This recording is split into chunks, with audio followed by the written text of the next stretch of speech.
വാസുദേവായ. ഓം നമോ ഭഗവതേ വാസുദേവായ. ഓം നമോ ഭഗവതേ വാസുദേവായ. അതിഭൂതം ക്ഷരം പാവാ പുരുഷാശാദിദൈവതം അതിയജ്ഞോഹമേവാത്ര ദേഹേ ബുദ്ധേഹൃതാംബരം. ഓം നമോ ഭഗവതേ വാസുദേവായ. അന്ധകാലേ ച മാമേവാ സ്മരൻ മുക്തകളേബരം യപ്രയാതി സമദ്ഭാവം യാതീനാത്യത്ര സംശയ. ഓം നമോ ഭഗവതേ വാസുദേവായ. ഹരേ കൃഷ്ണ.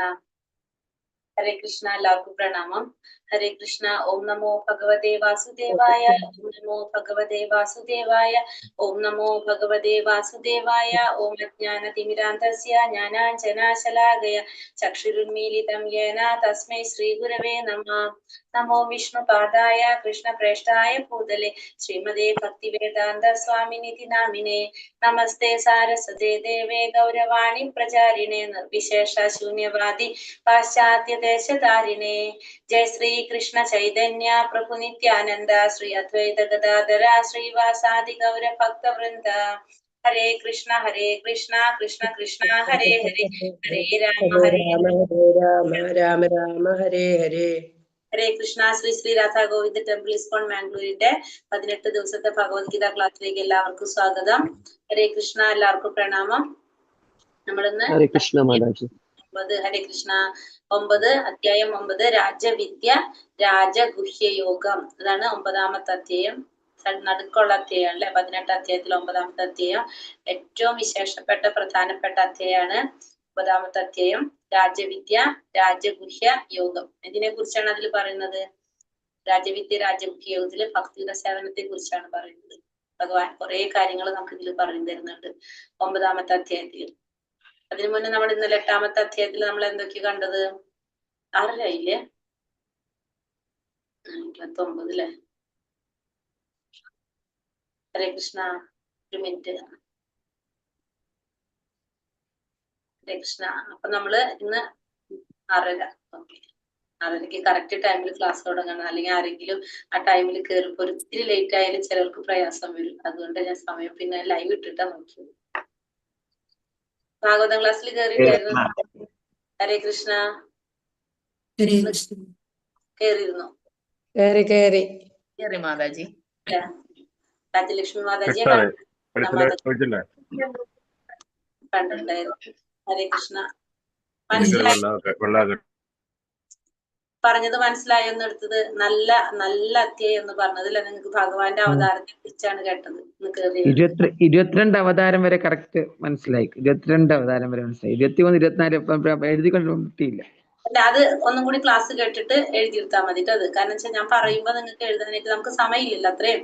അതുകൊണ്ട് പെട്ടെന്ന് നമുക്ക് അത്യാവശ്യം പേരെങ്കിലും എഴുതിയെടുത്തോണ്ട് പോകാമല്ലോ. പേര് എഴുതിയെടുത്ത് പോകാമല്ലോ. ആ ക്ലാസിന്റെ റെക്കോർഡ് ഒന്നും കൂടി കേൾക്കാം. റെക്കോർഡ് ഇട്ടിട്ടുണ്ടല്ലോ.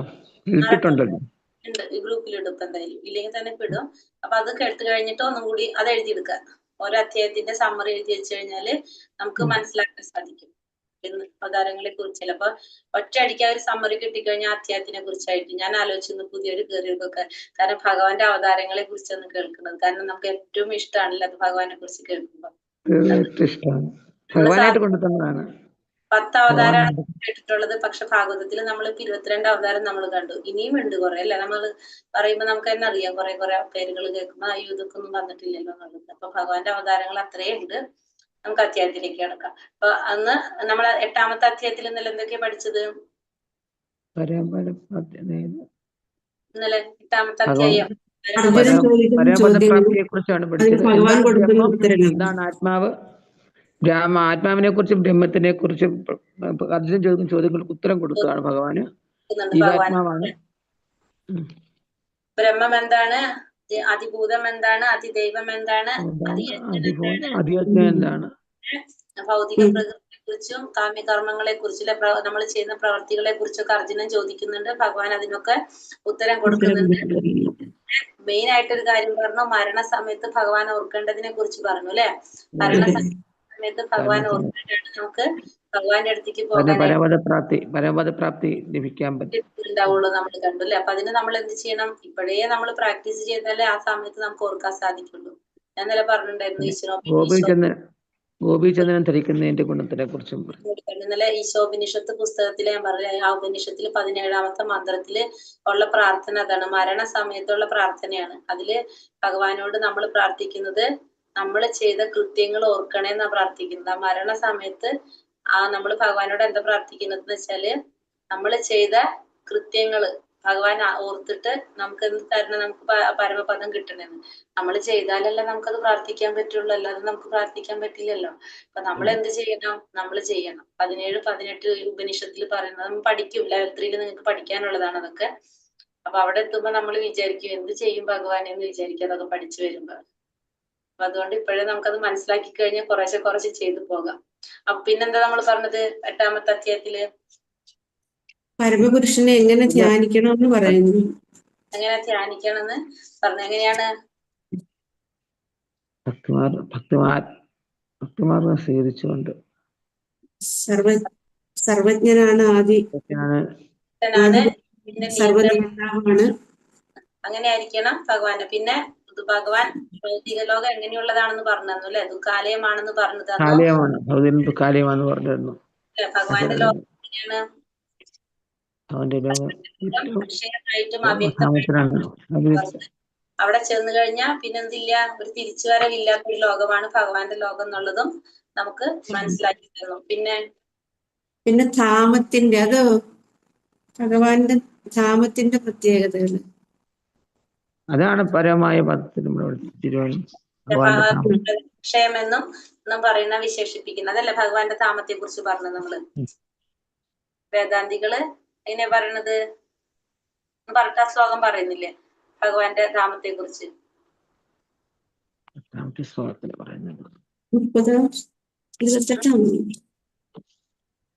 ഹരേ കൃഷ്ണ. അതാണ് നമ്മള് 8ാമത്തെ അധ്യായത്തില് ഭക്തിമാർഗം സ്വീകരിച്ച വേദപഠന ഭഗവാന്റെ ധാമത്തിനെ കുറിച്ച് പറഞ്ഞു. പിന്നെ അപ്പൊ അവിടെ ചെന്ന് കഴിഞ്ഞ എന്താണ്? തിരിച്ചു വരവില്ല എന്ന് പറഞ്ഞു. അക്ഷയമാണ്, സ്ഥാനമാണ് ഭഗവാന്റെ ധാമം. അവിടെ ചെന്ന ഭക്തിമാർഗം സ്വീകരിച്ചുകൊണ്ട് വേദപഠനം, യജ്ഞാചരണം, ദാനം എല്ലാം ചെയ്തു കഴിഞ്ഞാൽ അതിന്റെ പുണ്യം മനുഷ്യന് നഷ്ടപ്പെടില്ല എന്ന് പറഞ്ഞു. അതെ, അത് നഷ്ടപ്പെടില്ല. പക്ഷെ വേറൊന്നും കൂടി പറഞ്ഞു ഭഗവാൻ. എന്താണ്? ഭക്തിയുടെ സേവനം ചെയ്യുകയാണെങ്കിൽ എന്താണ് ഈ ഫലങ്ങൾ ഇത് കിട്ടുകയും ചെയ്യും. പ്ലസ് നമുക്ക് വേറെ എന്ത് കാര്യം കൂടി ഉണ്ട് അവിടെ? ഭഗവാന്റെ ധാമത്തിലേക്ക് അവിടെ ചെല്ലാനായിട്ട്. പക്ഷെ ഈ 4 കാര്യങ്ങൾ ചെയ്താൽ നമ്മൾ എന്താണ്? പുണ്യലോകത്തിൽ പോയിട്ട് ഇതിന്റെ ഫലം അനുഭവിച്ചിട്ട് തിരിച്ച് നമ്മൾ എവിടേക്ക് വരേണ്ടി വരും? ഈ ഭൗതിക ലോകത്തിലേക്ക് വരേണ്ടി വരും. അല്ലാതെ സേവനാണ് ചെയ്യണമെന്ന് വെച്ചിട്ടുണ്ടെങ്കിൽ നമ്മൾ ഭൗതിക ലോകത്തിലല്ല വരെ എവിടേക്കാ പോകാം? ഭഗവാന്റെ ധാമത്തിൽ എത്തിച്ചേരും. അതാണ് നമ്മൾ പറഞ്ഞത്. ഇനി അധ്യായം 9 രാജവിദ്യ രാജഗുഹ്യ യോഗം, ദ മോസ്റ്റ് കോൺഫിഡൻഷ്യൽ നോളജ്. അതാണ് 9ാമത്തെ അധ്യായം, രാജവിദ്യ രാജഗുഹ്യ യോഗം. ഹരേ കൃഷ്ണ. ഓം നമോ ഭഗവതേ വാസുദേവായ. ശ്രീ ഭഗവാനുവാച ഇദം തൂതേ ഗുഹ്യതമം പ്രവിക്ഷ്യാമ്യാനസൂയവേ ജ്ഞാനം വിജ്ഞാന സഹിതം യജ്ഞാതോ മോക്ഷ്യസേ ശുഭാത്. ശ്രീ ഭഗവാൻ പറഞ്ഞു, പ്രിയപ്പെട്ട അർജുന, നീ ഒരിക്കലും എന്നിൽ അസൂയാലുവായിട്ടില്ല. അതിനാൽ അതീവ രഹസ്യമായ ഈ ജ്ഞാനവും വിജ്ഞാനവും നിന്നെ ഗ്രഹിപ്പിക്കാം. ഇതറിഞ്ഞാൽ ഭൗതിക ക്ലേശങ്ങളിൽ നിന്ന് നീ മുക്തനാകും. എന്താ പറയുന്നത്? ഭഗവാനോട് അർജുനനോട് പറയാണ്, എന്തുകൊണ്ടാണ് നിനക്ക് ഞാനിത് പറഞ്ഞു തന്നെന്ന് പറയാണ്. ഈ ജ്ഞാനം പറഞ്ഞു തരാനായിട്ട് കാരണം എന്തുകൊണ്ടാണ്? ഈ രഹസ്യമായിട്ടുള്ള ജ്ഞാനം പറഞ്ഞു തരാനായിട്ട് പോകുന്നത്. നീ ഒരിക്കലും എന്നിൽ അസൂയാലുവായിട്ടില്ല. അതിനാലാണ് അതീവ രഹസ്യമായിട്ടുള്ള ഈ ഒരു ജ്ഞാനവും ജ്ഞാനവും കൊടുക്കാണ്, വിജ്ഞാനം നിന്നെ ഗ്രഹിപ്പിക്കാൻ പോകുന്നത്. കാരണം ഇത് അറിഞ്ഞു കഴിഞ്ഞാല് ജീവിത ക്ലേശങ്ങളിൽ നിന്ന് നിനക്ക് മുക്തനാകാനായിട്ട് സാധിക്കും. അർജുനന് ഭഗവാനെ കുറിച്ച് കേൾക്കും തോറും ഭഗവാനോട് ഉള്ള ഭക്തി അല്ലെങ്കിൽ ഭഗവാനോടുള്ള ഇഷ്ടം വർദ്ധിച്ചുകൊണ്ടിരിക്കുകയാണ് ചെയ്യുന്നത്. ഒരിക്കൽ പോലും ഭഗവാനോട് അസൂയ ആർക്ക് തോന്നിയിട്ടില്ല? അർജുനന് തോന്നിയിട്ടില്ല. അപ്പൊ അത് മനസ്സിലാക്കുക അല്ലെ. ഭഗവാൻ ഇന്ദ്രിയങ്ങളുടെ നാഥനാണ്. ഭഗവാൻ അറിയാം, പരമാത്മാവായിട്ട് നമ്മുടെ ഉള്ളിലുണ്ട്. അപ്പൊ നമ്മുടെ ചിന്തയും പ്രവൃത്തികളും ആർക്കറിയാം? ഭഗവാൻ അറിയാം. നമ്മൾ എന്ത് ചെയ്യാൻ പോകുന്നു, എന്ത് ചെയ്തുകൊണ്ടിരിക്കുന്നു ഒക്കെ ആർക്കറിയാം? ചിന്തിക്കുന്നത് എന്താന്നൊക്കെ ഭഗവാൻ അറിയാം. അപ്പൊ ഭഗവാൻ പറയാണ്, നിനക്ക് ഒരിക്കലും എന്നോട് അസൂയ തോന്നിയിട്ടില്ല. കാരണം എന്നെ കുറിച്ച് കേൾക്കും തോറും അർജുനന് ഭഗവാനോടുള്ള ഒരു ഭക്തി വർദ്ധിച്ചു വരുന്നു എന്നല്ലാതെ ഒരിക്കലും ഭഗവാനോട് അസൂയ തോന്നിയിട്ടില്ല. അതുകൊണ്ടാണ് നിനക്ക് ഞാൻ ഈ രഹസ്യമായിട്ടുള്ള, എങ്ങനത്തെ രഹസ്യം പറഞ്ഞ അതീവ രഹസ്യമായിട്ടുള്ള ഈ ജ്ഞാനവും വിജ്ഞാനവും നിനക്ക് ഞാൻ ഗ്രഹിപ്പിച്ചു തരുന്നത്. ഇത് അറിഞ്ഞു കഴിഞ്ഞാൽ നിനക്ക് എന്ത് സാധിക്കും? നിനക്ക് ഭൗതിക ക്ലേശങ്ങളിൽ നിന്ന് മുക്തനാകാനായിട്ട് സാധിക്കും. അപ്പൊ ഇവിടെ അതീവ രഹസ്യമായ ആ ജ്ഞാനത്തെ കുറിച്ചാണ് പറയുന്നത്. ഈ ജ്ഞാനം എങ്ങനെയുള്ളതാണെന്നാ പറയുന്നത്? രാജവിദ്യാരാജഗുഹ്യം പവിത്രാമിതമുത്തമം പ്രത്യക്ഷാവഗമം ധർമ്മ്യം സുസുഖം കർത്തുമവ്യയം. ഇതെങ്ങനെയാണ്? പ്രത്യക്ഷത്തിൽ തന്നെ ഫലം കിട്ടുന്നതാണ്. നമുക്ക് പെട്ടെന്ന് തന്നെ പ്രത്യക്ഷത്തിൽ നമുക്കത് കാണാൻ സാധിക്കും അതിന്റെ ഫലം. അതാണ് പറയുന്നത്. ഈ ജ്ഞാനം രാജവിദ്യയാണ്, വിദ്യകളുടെ രാജാവാണത്. രഹസ്യങ്ങളിൽ വെച്ച് രഹസ്യവും ഏറ്റവും പവിത്രവുമായിട്ടുള്ളതാണത്. അപ്പൊ വിദ്യകളുടെ രാജാവാണ്, രഹസ്യങ്ങളിൽ വെച്ച് ഏറ്റവും രഹസ്യമായിട്ടുള്ളതും ഏറ്റവും പവിത്രമായിട്ടുള്ളതാണിത്. നേരിട്ട് ആത്മസാക്ഷാത്കാരം നൽകുന്നത് കൊണ്ട് ധർമ്മത്തിന്റെ പരിപൂർണതയാണിത്. ഇതിന് നേരിട്ട് ആത്മസാക്ഷാത്കാരം നേടാനായിട്ട് നൽകാൻ സാധിക്കും. അതുകൊണ്ട് തന്നെ ധർമ്മത്തിന്റെ പരിപൂർണതയുമാണ്. ശാശ്വതമായിട്ടുള്ളതും സന്തോഷത്തോടെ ചെയ്യാവുന്നതുമാണ് എന്ത്? ഇത് ഭക്തിയുത സേവനം. ഇത് ചെയ്യാനായിട്ട് സാധിക്കും. എന്തിനെ കുറിച്ചാണ് ഇവിടെ പറയുന്നത്? ഭക്തിയുത സേവനത്തെ കുറിച്ചാണ് പറയുന്നത്. ഭക്തിയുത ഭക്തി എന്ന് വെച്ചാൽ ഭക്തിയുത സേവനാണെന്നാണ് പറയുന്നത് അല്ലെ. അപ്പൊ ഭക്തിയുത സേവനത്തെ കുറിച്ചാണ് ഇവിടെ പറയുന്നത്. ഇത് രഹസ്യങ്ങളിൽ വെച്ച് ഏറ്റവും രഹസ്യമായിട്ടുള്ളതും പവിത്രമായിട്ടുള്ളതാണ്. നേരിട്ട് ആത്മസാക്ഷാത്കാരം നൽകാനായിട്ട് സാധിക്കുന്നതാണ് ഭക്തിയുടെ സേവനത്തിലൂടെ. ധർമ്മത്തിന്റെ പരിപൂർണതയാണ്. ശാശ്വതമായിട്ടുള്ളതും സന്തോഷത്തോടെ ചെയ്യാവുന്നതുമാണ് എന്ത്? ഈ ഭക്തിയുടെ സേവനം എന്ന് പറയുന്നത്. അപ്പൊ രഹസ്യങ്ങളിൽ വെച്ച് ഏറ്റവും രഹസ്യമായ ഒരു കാര്യമാണ് ഭഗവാൻ ഇവിടെ അർജുനന് പറഞ്ഞു കൊടുക്കുന്നത്. രാജവിദ്യയാണ്, വിദ്യകളുടെ രാജാവാണ് നമുക്ക് പറയാം. രഹസ്യങ്ങൾ വെച്ച് പ്രത്യക്ഷാവഗമം ധർമ്മം എന്നാ പറഞ്ഞത്. പ്രത്യക്ഷത്തിൽ തന്നെ നമുക്ക് എന്ത് കാണാനാണ്? നമുക്ക് അതിന്റെ ഫലം കാണാനായിട്ട് സാധിക്കും. നമ്മൾ പറഞ്ഞല്ലേ, നാമം ജപിക്കുമ്പോ നമ്മളൊരു 4 മാല നമ്മൾ ജപിച്ചു വരുമ്പോ നമ്മൾ പറഞ്ഞു നമുക്ക് സമാധാനം കിട്ടുന്നു. നമുക്ക് തന്നെ മനസ്സിലാകാത്തൊരു എന്തോ ഒരു വലയം നമ്മളെ ചുറ്റും നമുക്ക് ഫീൽ ചെയ്യാൻ സാധിക്കും. ഭഗവാന്റെ നാമം ജപിക്കുന്നതിന്റെ എണ്ണം കൂടുന്തോറും, ഭഗവാന്റെ നാമം ജപിച്ചുകൊണ്ടിരിക്കും തോറും നമുക്ക് തന്നെ ഇപ്പൊ ഇതുവരെ നമ്മൾ ചെയ്തിട്ടില്ല, ആദ്യമായിട്ട് ഒരാൾ നാമം ജപം തുടങ്ങുകയാണെങ്കിൽ കുറച്ച് ദിവസം കഴിയുമ്പോഴേക്കും നമുക്ക് തന്നെ നമ്മളിൽ എന്തോ ഒരു മാറ്റം നമുക്ക് ഫീൽ ചെയ്യാൻ സാധിക്കും. മാത്രല്ല നമുക്ക് എന്തോ ഒരു സെക്യൂരിറ്റി നമുക്ക് ഫീൽ ചെയ്യും. അതായത് നമ്മുടെ കൂടെ ഭഗവാൻ ഉണ്ട് എന്നുള്ളൊരു തോന്നൽ നമുക്ക് വന്നു തുടങ്ങും. അത് പ്രത്യക്ഷത്തിൽ തന്നെ നമുക്ക് എന്താണ് അതിന്റെ ഫലം കിട്ടുക. അതുകൊണ്ടാണ് ആദ്യം നമ്മൾ വിചാരിക്കും 1 മാല ചൊല്ലാന്ന് വിചാരിക്കും, പിന്നെ അത് നമ്മൾ 2 ആക്കും. പിന്നെ നമ്മൾ ഇരുന്ന് ചൊല്ലുമ്പോൾ നമുക്ക് തോന്നും 1 എണ്ണം കൂടി ചൊല്ലിട്ട് എണീക്കാൻ തോന്നും. അങ്ങനെ 3 എണ്ണം ആവും. എനിക്കാന്ന് 1 എണ്ണം കൂടി ചൊല്ലാം, സമയമുണ്ടല്ലോ 1 എണ്ണം കൂടി ചൊല്ലാം. അതിന് നമുക്ക് ആഗ്രഹം വന്നു തുടങ്ങും അത് ചെയ്യാനായിട്ട്. എന്തുകൊണ്ടാണ് അത് വരുന്നത്? കാരണം നമ്മൾ അറിയാതെ തന്നെ, കാരണം നമ്മൾ പറഞ്ഞു എല്ലാവരുടെ ഉള്ളിലും എന്തുണ്ട്? ഭഗവാനോടുള്ള ഒരു ആഗ്രഹം അത് ഇരിക്കുന്നുണ്ട്. പക്ഷെ ചിലവർക്കത് പെട്ടെന്ന് മനസ്സിലാകുന്നു, ചിലവർക്കത് മനസ്സിലാകുന്നില്ല എന്ന് മാത്രം. പക്ഷെ എല്ലാവരുടെ ഉള്ളിലുണ്ട്. കാരണം ഭഗവാന്റെ അംശമാണ് നമ്മളെല്ലാം. അപ്പൊ അതുകൊണ്ട് തന്നെ നമുക്ക് ഭഗവാനായിട്ടൊരു ബന്ധം എല്ലാവർക്കും ഉണ്ട്. ചിലവർക്ക് അത് പെട്ടെന്ന് മനസ്സിലാകുന്നു, ചിലവർക്ക് അത് അറിയുന്നിട്ടില്ല എന്ന് മാത്രമേ ഉള്ളൂ വ്യത്യാസം. അത് കിട്ടുമ്പോ ആ ഒരു ആനന്ദം നമുക്ക് അനുഭവിക്കാൻ തുടങ്ങുമ്പോ നമുക്ക് എന്താണ്? നമുക്കത് നിർത്താൻ തോന്നില്ല. ഭഗവാന്റെ നാമം ജപം നിർത്താൻ തോന്നില്ല. ഭഗവാനെ സേവ ചെയ്യാനായിട്ട് നമുക്ക് തോന്നിക്കൊണ്ടിരിക്കും. ഭഗവത് സേവനം നമുക്ക് എങ്ങനെയൊക്കെ ചെയ്യാം? ഭഗവാന്റെ നാമം ജപിച്ചുകൊണ്ടിരിക്കാം, ഭഗവാന്റെ കീർത്തനങ്ങൾ ചൊല്ലിക്കൊടുത്തോണ്ടിരിക്കാം, ഭഗവാന് മാല കെട്ടിക്കൊടുത്തോണ്ടിരിക്കാം, ഭഗവാന് നമുക്ക് ഇഷ്ടമുള്ള ഭക്ഷണം ഉണ്ടാക്കി ഭഗവാനെ നിവേദിക്കാനായിട്ട് സാധിക്കും. അങ്ങനെ നമുക്ക് എന്തൊക്കെ നമുക്ക് ചെയ്യാൻ സാധിക്കോ അങ്ങനെയൊക്കെ നമുക്ക് ഭഗവാനോടുള്ള സ്നേഹം കാണിക്കാൻ സാധിക്കും അല്ലെ. അപ്പൊ നമ്മളൊരു വ്യക്തിയോട് സ്നേഹം കാണിക്കുമ്പോ ആ വ്യക്തി തിരിച്ച് നമ്മളോട് എന്താ കാണിക്കുക? ആ വ്യക്തിക്ക് നമ്മളോടും തിരിച്ച് ഇഷ്ടം കാണിക്കും. നമുക്കിപ്പോ എത്ര ദേഷ്യമാണെന്ന് പറഞ്ഞാലും നമ്മളെ മുഖത്ത് നോക്കിയിട്ട് ഒരാൾ ചിരിക്കുമ്പോ നമുക്ക് അറിയാതെ തന്നെ നമുക്ക് അവരോട് ഒരു ചെറിയൊരു ഇത് വരില്ല, ആ ദേഷ്യത്തിന്റെ അതൊന്ന് കുറഞ്ഞു വരും നമുക്ക് അല്ലെ. അപ്പൊ അങ്ങനെയാണ്. അപ്പൊ ഭഗവാൻ അങ്ങനെയാണ്. ഭഗവാൻ അഭ്യുതകാംക്ഷിയാണ്. എല്ലാവരെ കുറിച്ചും ഭഗവാൻ ചിന്തിക്കുന്നതാണ്. നമ്മൾ പ്രയാസപ്പെടുമ്പോ നമ്മളെക്കാളും കൂടുതൽ പ്രയാസപ്പെടുന്നത് ആരാണ്? ശരിക്കും ഭഗവാനാണ്. അപ്പൊ നമ്മള് ഭഗവാന്റെ നാമം ജപിച്ചുകൊണ്ടിരിക്കുമ്പോ ഭഗവാൻ പറയുന്നുണ്ട്, ഭഗവാന്റെ നാമം ജപിച്ചുകൊണ്ടിരിക്കുക, ഭഗവാനെ കുറിച്ച് കീർത്തിച്ചുകൊണ്ടിരിക്കുക. മന്മനാഭവ ഭക്ത, എപ്പോഴും ഭഗവാനെ കുറിച്ച് ചിന്തിച്ചുകൊണ്ടിരിക്കുന്നവരെ കുറിച്ച് ഭഗവാനും ചിന്തിച്ചുകൊണ്ടിരിക്കും. എല്ലാവരും ഭഗവാൻ ഒരുപോലെയാണ്. പക്ഷെ ഭഗവാനെ എന്നും ഭഗവാനെ സ്മരിച്ചുകൊണ്ടിരിക്കുന്നവര് കുറച്ച് അവരോട് ഭഗവാൻ എന്ത് കാണിക്കുന്നുണ്ട്? ഒരു ചെറിയൊരു ഇഷ്ടം ഭഗവാൻ കൂടുതൽ കാണിക്കുന്നുണ്ട്. അപ്പൊ നമ്മളെ ചേർത്ത് പിടിക്കും. നമുക്ക് മനസ്സിലാകും അത്. നമ്മളിപ്പോ ഇത്രയും ആളുകൾ ഇത്രയും ജനങ്ങൾ ഉണ്ടെങ്കിലും നമ്മുടെ ഓരോ സമയത്തും ചിലപ്പോ നമുക്ക് അങ്ങനത്തെ ഒരു ക്രിട്ടിക്കൽ ആയിട്ടുള്ള സിറ്റുവേഷൻ ഉണ്ടാകുമ്പോ ഭഗവാൻ നമ്മളെ മുന്നിൽ അവതരിക്കും എന്നല്ല ചെയ്യണേ. പക്ഷെ നമ്മൾ അറിയാത്ത രീതിയിൽ ഏതെങ്കിലും ഒരു രൂപത്തിൽ അല്ലെങ്കിൽ ഏതെങ്കിലും ഒരു രീതിയിൽ നമുക്ക് അവിടെ ഒരു സഹായം നമുക്ക് കിട്ടും. അത് ഭഗവാന്റെ കൈകളാണ്. എന്നുള്ളതാണത്. അത് നമ്മൾക്ക് മനസ്സിലാക്കാൻ സാധിക്കും. അത്രയും നമ്മളെ കൂടെ ആരുണ്ട്? ഭഗവാനുണ്ട്. നമുക്ക് ഓരോ പ്രശ്നങ്ങൾ വരുമ്പോഴും അല്ലെങ്കിൽ എന്തെങ്കിലും നമുക്ക് സോൾവ് ചെയ്യാൻ പറ്റാത്ത പ്രശ്നങ്ങളോ നമുക്ക് എന്തെങ്കിലും ബുദ്ധിമുട്ടുകളോ ഒക്കെ വരുമ്പോൾ നമുക്കത് മനസ്സിലാക്കാൻ സാധിക്കും. നമ്മളെ ചേർത്ത് പിടിച്ചു പോണതാണ് ഭഗവാൻ എന്ന്. അപ്പൊ നമുക്ക് എന്ത് ചെയ്യാം?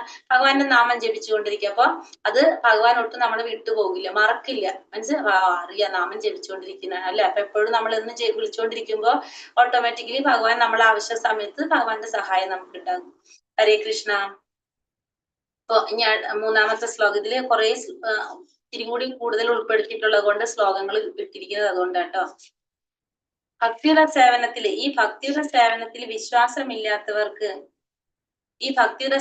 വിശ്വാസമില്ലാത്തവർക്ക് എന്നെ പ്രാപിക്കാനാവില്ല. ഹേ ശത്രുഞ്ജയ, അതുകൊണ്ട് അവർ ഈ ഭൗതിക ലോകത്തിൽ ജനന മരണങ്ങളുടെ വഴിയിലേക്ക് വീണ്ടും എത്തുന്നു. അപ്പൊ ഭക്തിയുടെ സേവനത്തിൽ വിശ്വാസമില്ലാത്തവർക്ക് ഭഗവാനെ പ്രാപിക്കാനാവില്ല. ഇപ്പൊ നമ്മൾ പറയാണ് ഈ നാമം ചൊല്ലുന്നത് കൊണ്ടൊന്നും ഒരു ഉപകാരമില്ല, ഒരു കാര്യമില്ല. നമുക്കിത് വരാനുള്ള പ്രശ്നമായിരുന്നു, അല്ലെങ്കിൽ നമ്മളത് സോൾവ് ആവേണ്ടതാണ്. അങ്ങനെ ചിന്തിക്കുകയാണെങ്കിൽ പിന്നെ അവർക്ക് എന്ത് പറഞ്ഞിട്ട് കാര്യമില്ല. അവർക്ക് അതിൽ വിശ്വാസം ഇല്ലെങ്കിൽ അവർക്ക് ഭഗവാനെ പ്രാപിക്കാനായിട്ട് സാധിക്കില്ല. നമുക്ക് ഫസ്റ്റ് ഉണ്ടാവേണ്ടത് എന്താണ്? ഭഗവാനെ നമ്മൾ വിശ്വസിക്കുക, ഭഗവാനിൽ നമുക്ക് വിശ്വാസം ഉണ്ടാവുക. നമുക്ക് എന്തെങ്കിലും ഒരു പ്രോബ്ലം ഉണ്ടാകുമ്പോ നമ്മളത് എന്താ പറയാ, ഭഗവാൻ അത് സോൾവ് ചെയ്ത് തരും, നമ്മുടെ കൂടെ ഭഗവാൻ ഉണ്ടാകും എന്നുള്ളൊരു വിശ്വാസം നമ്മളിൽ ഉണ്ടാവുക. അർജുനൻ എന്താ പറയണ ഫസ്റ്റത്തെ അധ്യായത്തിൽ പറയുന്നുണ്ട് അല്ലെ, പാണ്ഡവര് ശങ്കൂതിനെ പറ്റി പറയണ്ടായിരുന്നു. രാഷ്ട്രപുത്രന്മാരുടെ ഹൃദയം പിളർന്നു. കാരണം പാണ്ഡവർക്ക് ഇതൊന്നും സംഭവിച്ചില്ല. എന്തുകൊണ്ടാണ്? പറയുമ്പോ അവർക്കറിയാം 11 അക്ഷോണിപ്പടയാണ് ആരുടെ കൂടെ ഉള്ളത്? ദുര്യോധന പക്ഷത്തുള്ളത്. അവിടെ മഹാരഥന്മാര് തന്നെ പാണ്ഡവ പക്ഷത്ത് കുറവാണ്. പക്ഷെ എന്നിട്ടും അവർക്ക് എന്താണ്? അവർക്ക് പേടിയില്ലാഞ്ഞത്? കാരണം ഭഗവാനിലുള്ള വിശ്വാസം. ആ ഭഗവാനിൽ വിശ്വസിച്ചു കഴിഞ്ഞാൽ നമുക്ക് പിന്നെ ഒന്നിനെ കുറിച്ച് നമുക്ക് ചിന്തിക്കേണ്ട ആവശ്യമില്ല. അത് നമുക്ക് എപ്പോഴും ഉണ്ടാകാം. ഹേ ശത്രുഞ്ജയ, അതുകൊണ്ട് അവർ ഈ ഭൗതിക ലോകത്തിൽ ജനന മരണങ്ങളുടെ വഴിയിലേക്ക് വീണ്ടും എത്തുന്നു. ഭക്തിയുടെ സേവനത്തിൽ വിശ്വാസമില്ലാത്തവർക്ക് ഭഗവാനെ പ്രാപിക്കാൻ സാധിക്കില്ല. അപ്പൊ സ്വാഭാവികമായിട്ടും അവരെവിടെ തന്നെ ജന്മം എടുക്കും? അവർ ഈ ഭൗതിക ലോകത്തിൽ തന്നെ ജന്മം എടുക്കേണ്ടതായിട്ടും ആ ജനന മരണങ്ങളുടെ വഴിയിലൂടെ തന്നെ അവർ വീണ്ടും സഞ്ചരിച്ചു കൊണ്ടേയിരിക്കും. ആര്? ഈ ഭക്തിയുടെ സേവനത്തില് വിശ്വാസമില്ലാത്തവർക്ക്. വിശ്വാസം എന്ന് വെച്ചാൽ എന്താണ്? നമ്മൾ ഈ പറഞ്ഞത് തന്നെ അല്ലെ, ഏതൊരു സമയത്തും നമുക്ക് ഭഗവാൻ കൃഷ്ണനെ സേവിക്കുന്നതിന് പരിപൂർണമായ വിശ്വാസം, അതായത് ഭഗവാൻ നമ്മളെ കൂടെ ഉണ്ടാകുന്നുള്ള ഒരു ഉറച്ച ബോധം, അതിനാണ് നമ്മൾ എന്ന് പറയുന്നത് വിശ്വാസം എന്ന് പറയുന്നത്. അത് ഏതൊരു സാഹചര്യം വന്നാലും ഭഗവാൻ നമ്മളെ കൂടെ ഉണ്ടാകും എന്നൊരു ഉറച്ചൊരു ബോധം നമുക്കുണ്ടെങ്കിൽ അതിനെ നമുക്ക് എന്ത് പറയാം? വിശ്വാസം എന്ന് പറയാനായിട്ട് സാധിക്കും. അവ്യക്തമായ രൂപത്തിൽ ഞാൻ ഈ പ്രപഞ്ചമെമ്പാടും വ്യാപിച്ചു നിൽക്കുന്നു. സർവഭൂതങ്ങളും എന്നിലാണ്, ഞാൻ അവയിലല്ല സ്ഥിതി ചെയ്യുന്നത്. അപ്പൊ ഈ ഭൗതിക പ്രപഞ്ചം, ഈ പ്രപഞ്ചം മുഴുവനും ഈ രൂപത്തില് ഞാൻ ഈ പ്രപഞ്ചം മുഴുവനും വ്യാപിച്ചു നിൽക്കാണ്. ഈ അവ്യക്തമായ രൂപത്തില് ഭഗവാൻ ഈ പ്രപഞ്ചം മുഴുവനും ഭഗവാൻ വ്യാപിച്ചു നിൽക്കാണ്. എല്ലാ ഭൂതങ്ങളും ആരിലാണ് സ്ഥിതി ചെയ്യുന്നത്? ഭഗവാനിലാണ് സ്ഥിതി ചെയ്യുന്നത്. പക്ഷെ ഞാൻ അവയിലല്ല സ്ഥിതി ചെയ്യുന്നത്. എല്ലാം ഭഗവാനിലാണ് സ്ഥിതി ചെയ്യുന്നത്, പക്ഷെ ഭഗവാൻ അതിലല്ല സ്ഥിതി ചെയ്യുന്നതെന്ന് പറയണം. പക്ഷെ നമുക്ക് ഇതൊന്നും എന്ത് ചെയ്യാൻ സാധിക്കില്ല, നമുക്ക് കാണാൻ സാധിക്കില്ല. പക്ഷെ എല്ലാം ഭഗവാനിൽ തന്നെയാണ് സ്ഥിതി ചെയ്യുന്നത്. അത് നമുക്ക് പക്ഷെ എന്താണ്? ഒന്നും കാണാൻ സാധിക്കില്ല. നമ്മൾ പറയുന്നുണ്ട് നമ്മുടെ ഇന്ദ്രിയങ്ങൾ എങ്ങനെയാണ്? പരിശുദ്ധമല്ലാത്തത് കൊണ്ട് തന്നെ നമുക്ക് ഭഗവാനെ കുറിച്ച് നമുക്ക് എന്ത് ചെയ്യാൻ സാധിക്കില്ല? ഭഗവാനെ കാണാനായിട്ട് നമുക്ക് സാധിക്കില്ല. എപ്പോഴാണ് നമ്മുടെ ഇന്ദ്രിയങ്ങൾക്ക് പരിശുദ്ധി നേടുന്നത് അപ്പൊ മാത്രമേ നമുക്ക് ഭഗവാനെ ദർശിക്കാനായിട്ട് സാധിക്കുള്ളൂ. അല്ലാതെ ഭഗവാനെ, അത് ഭക്തന്മാർക്ക്, അത്രയും പരിശുദ്ധ ഭക്തന്മാർക്കാണ് ഭഗവാനെ ദർശിക്കാനായിട്ട് സാധിക്കുന്നത്. നമുക്ക് ഭഗവാനെ കാണാനായിട്ട് സാധിക്കില്ല. നമ്മുടെ ഇന്ദ്രിയങ്ങൾ എന്തല്ല? പരിശുദ്ധമായിട്ടുള്ളതല്ല. അതുകൊണ്ട് നമുക്ക് പറ്റില്ല. എന്തിലാണ് ഭക്തിരസാമൃത സിന്ധുവിൽ പറയുന്നുണ്ട്, നമ്മളെ അഥ ശ്രീകൃഷ്ണ നാമാതി ന ഭാവേദ്രാഹ്യം ഇന്ദ്രിയൈഹി സേവോന്മുഖേഹി ജിഹ്വാതൗ സ്വയമേവാസുരത്യതഃ. നമ്മൾ എന്ത് ചെയ്തുകൊണ്ടിരിക്കണം? നമ്മള് ഭഗവാന്റെ നാമം, രൂപം, ഗുണങ്ങൾ, ലീലകൾ ഇതിനെ കുറിച്ച് നമ്മള് എപ്പോഴും നമ്മൾ കേട്ടുകൊണ്ടിരിക്കുക. ഇങ്ങനെ കേട്ടുകൊണ്ടിരുന്നാൽ മാത്രമേ നമുക്ക് എന്ത് സാധിക്കുള്ളൂ? നമുക്ക് ഭഗവാൻ, അതായത് നമ്മുടെ ഇന്ദ്രിയങ്ങൾ അപ്പൊ എന്താകും? പരിശുദ്ധമായിട്ട് തീരും. നമ്മൾ എത്രയും ഭഗവാനെ കുറിച്ച് കേട്ടുകൊണ്ടിരിക്കുന്നോ, ഭഗവാനെ കുറിച്ച് ഭഗവത്ഗീത, ഭാഗവതം പോലുള്ള ഗ്രന്ഥങ്ങൾ നമ്മൾ ശ്രവണം, നമ്മൾ പറഞ്ഞു അല്ലെ, ശ്രവണത്തെ കുറിച്ച് പറഞ്ഞു. എത്രത്തോളം നമ്മൾ അത് കേട്ടുകൊണ്ടിരിക്കുന്നു അത്രത്തോളം നമുക്ക് എന്ത് കിട്ടിക്കൊണ്ടിരിക്കും? നമ്മൾ പരിശുദ്ധരായിക്കൊണ്ടിരിക്കും.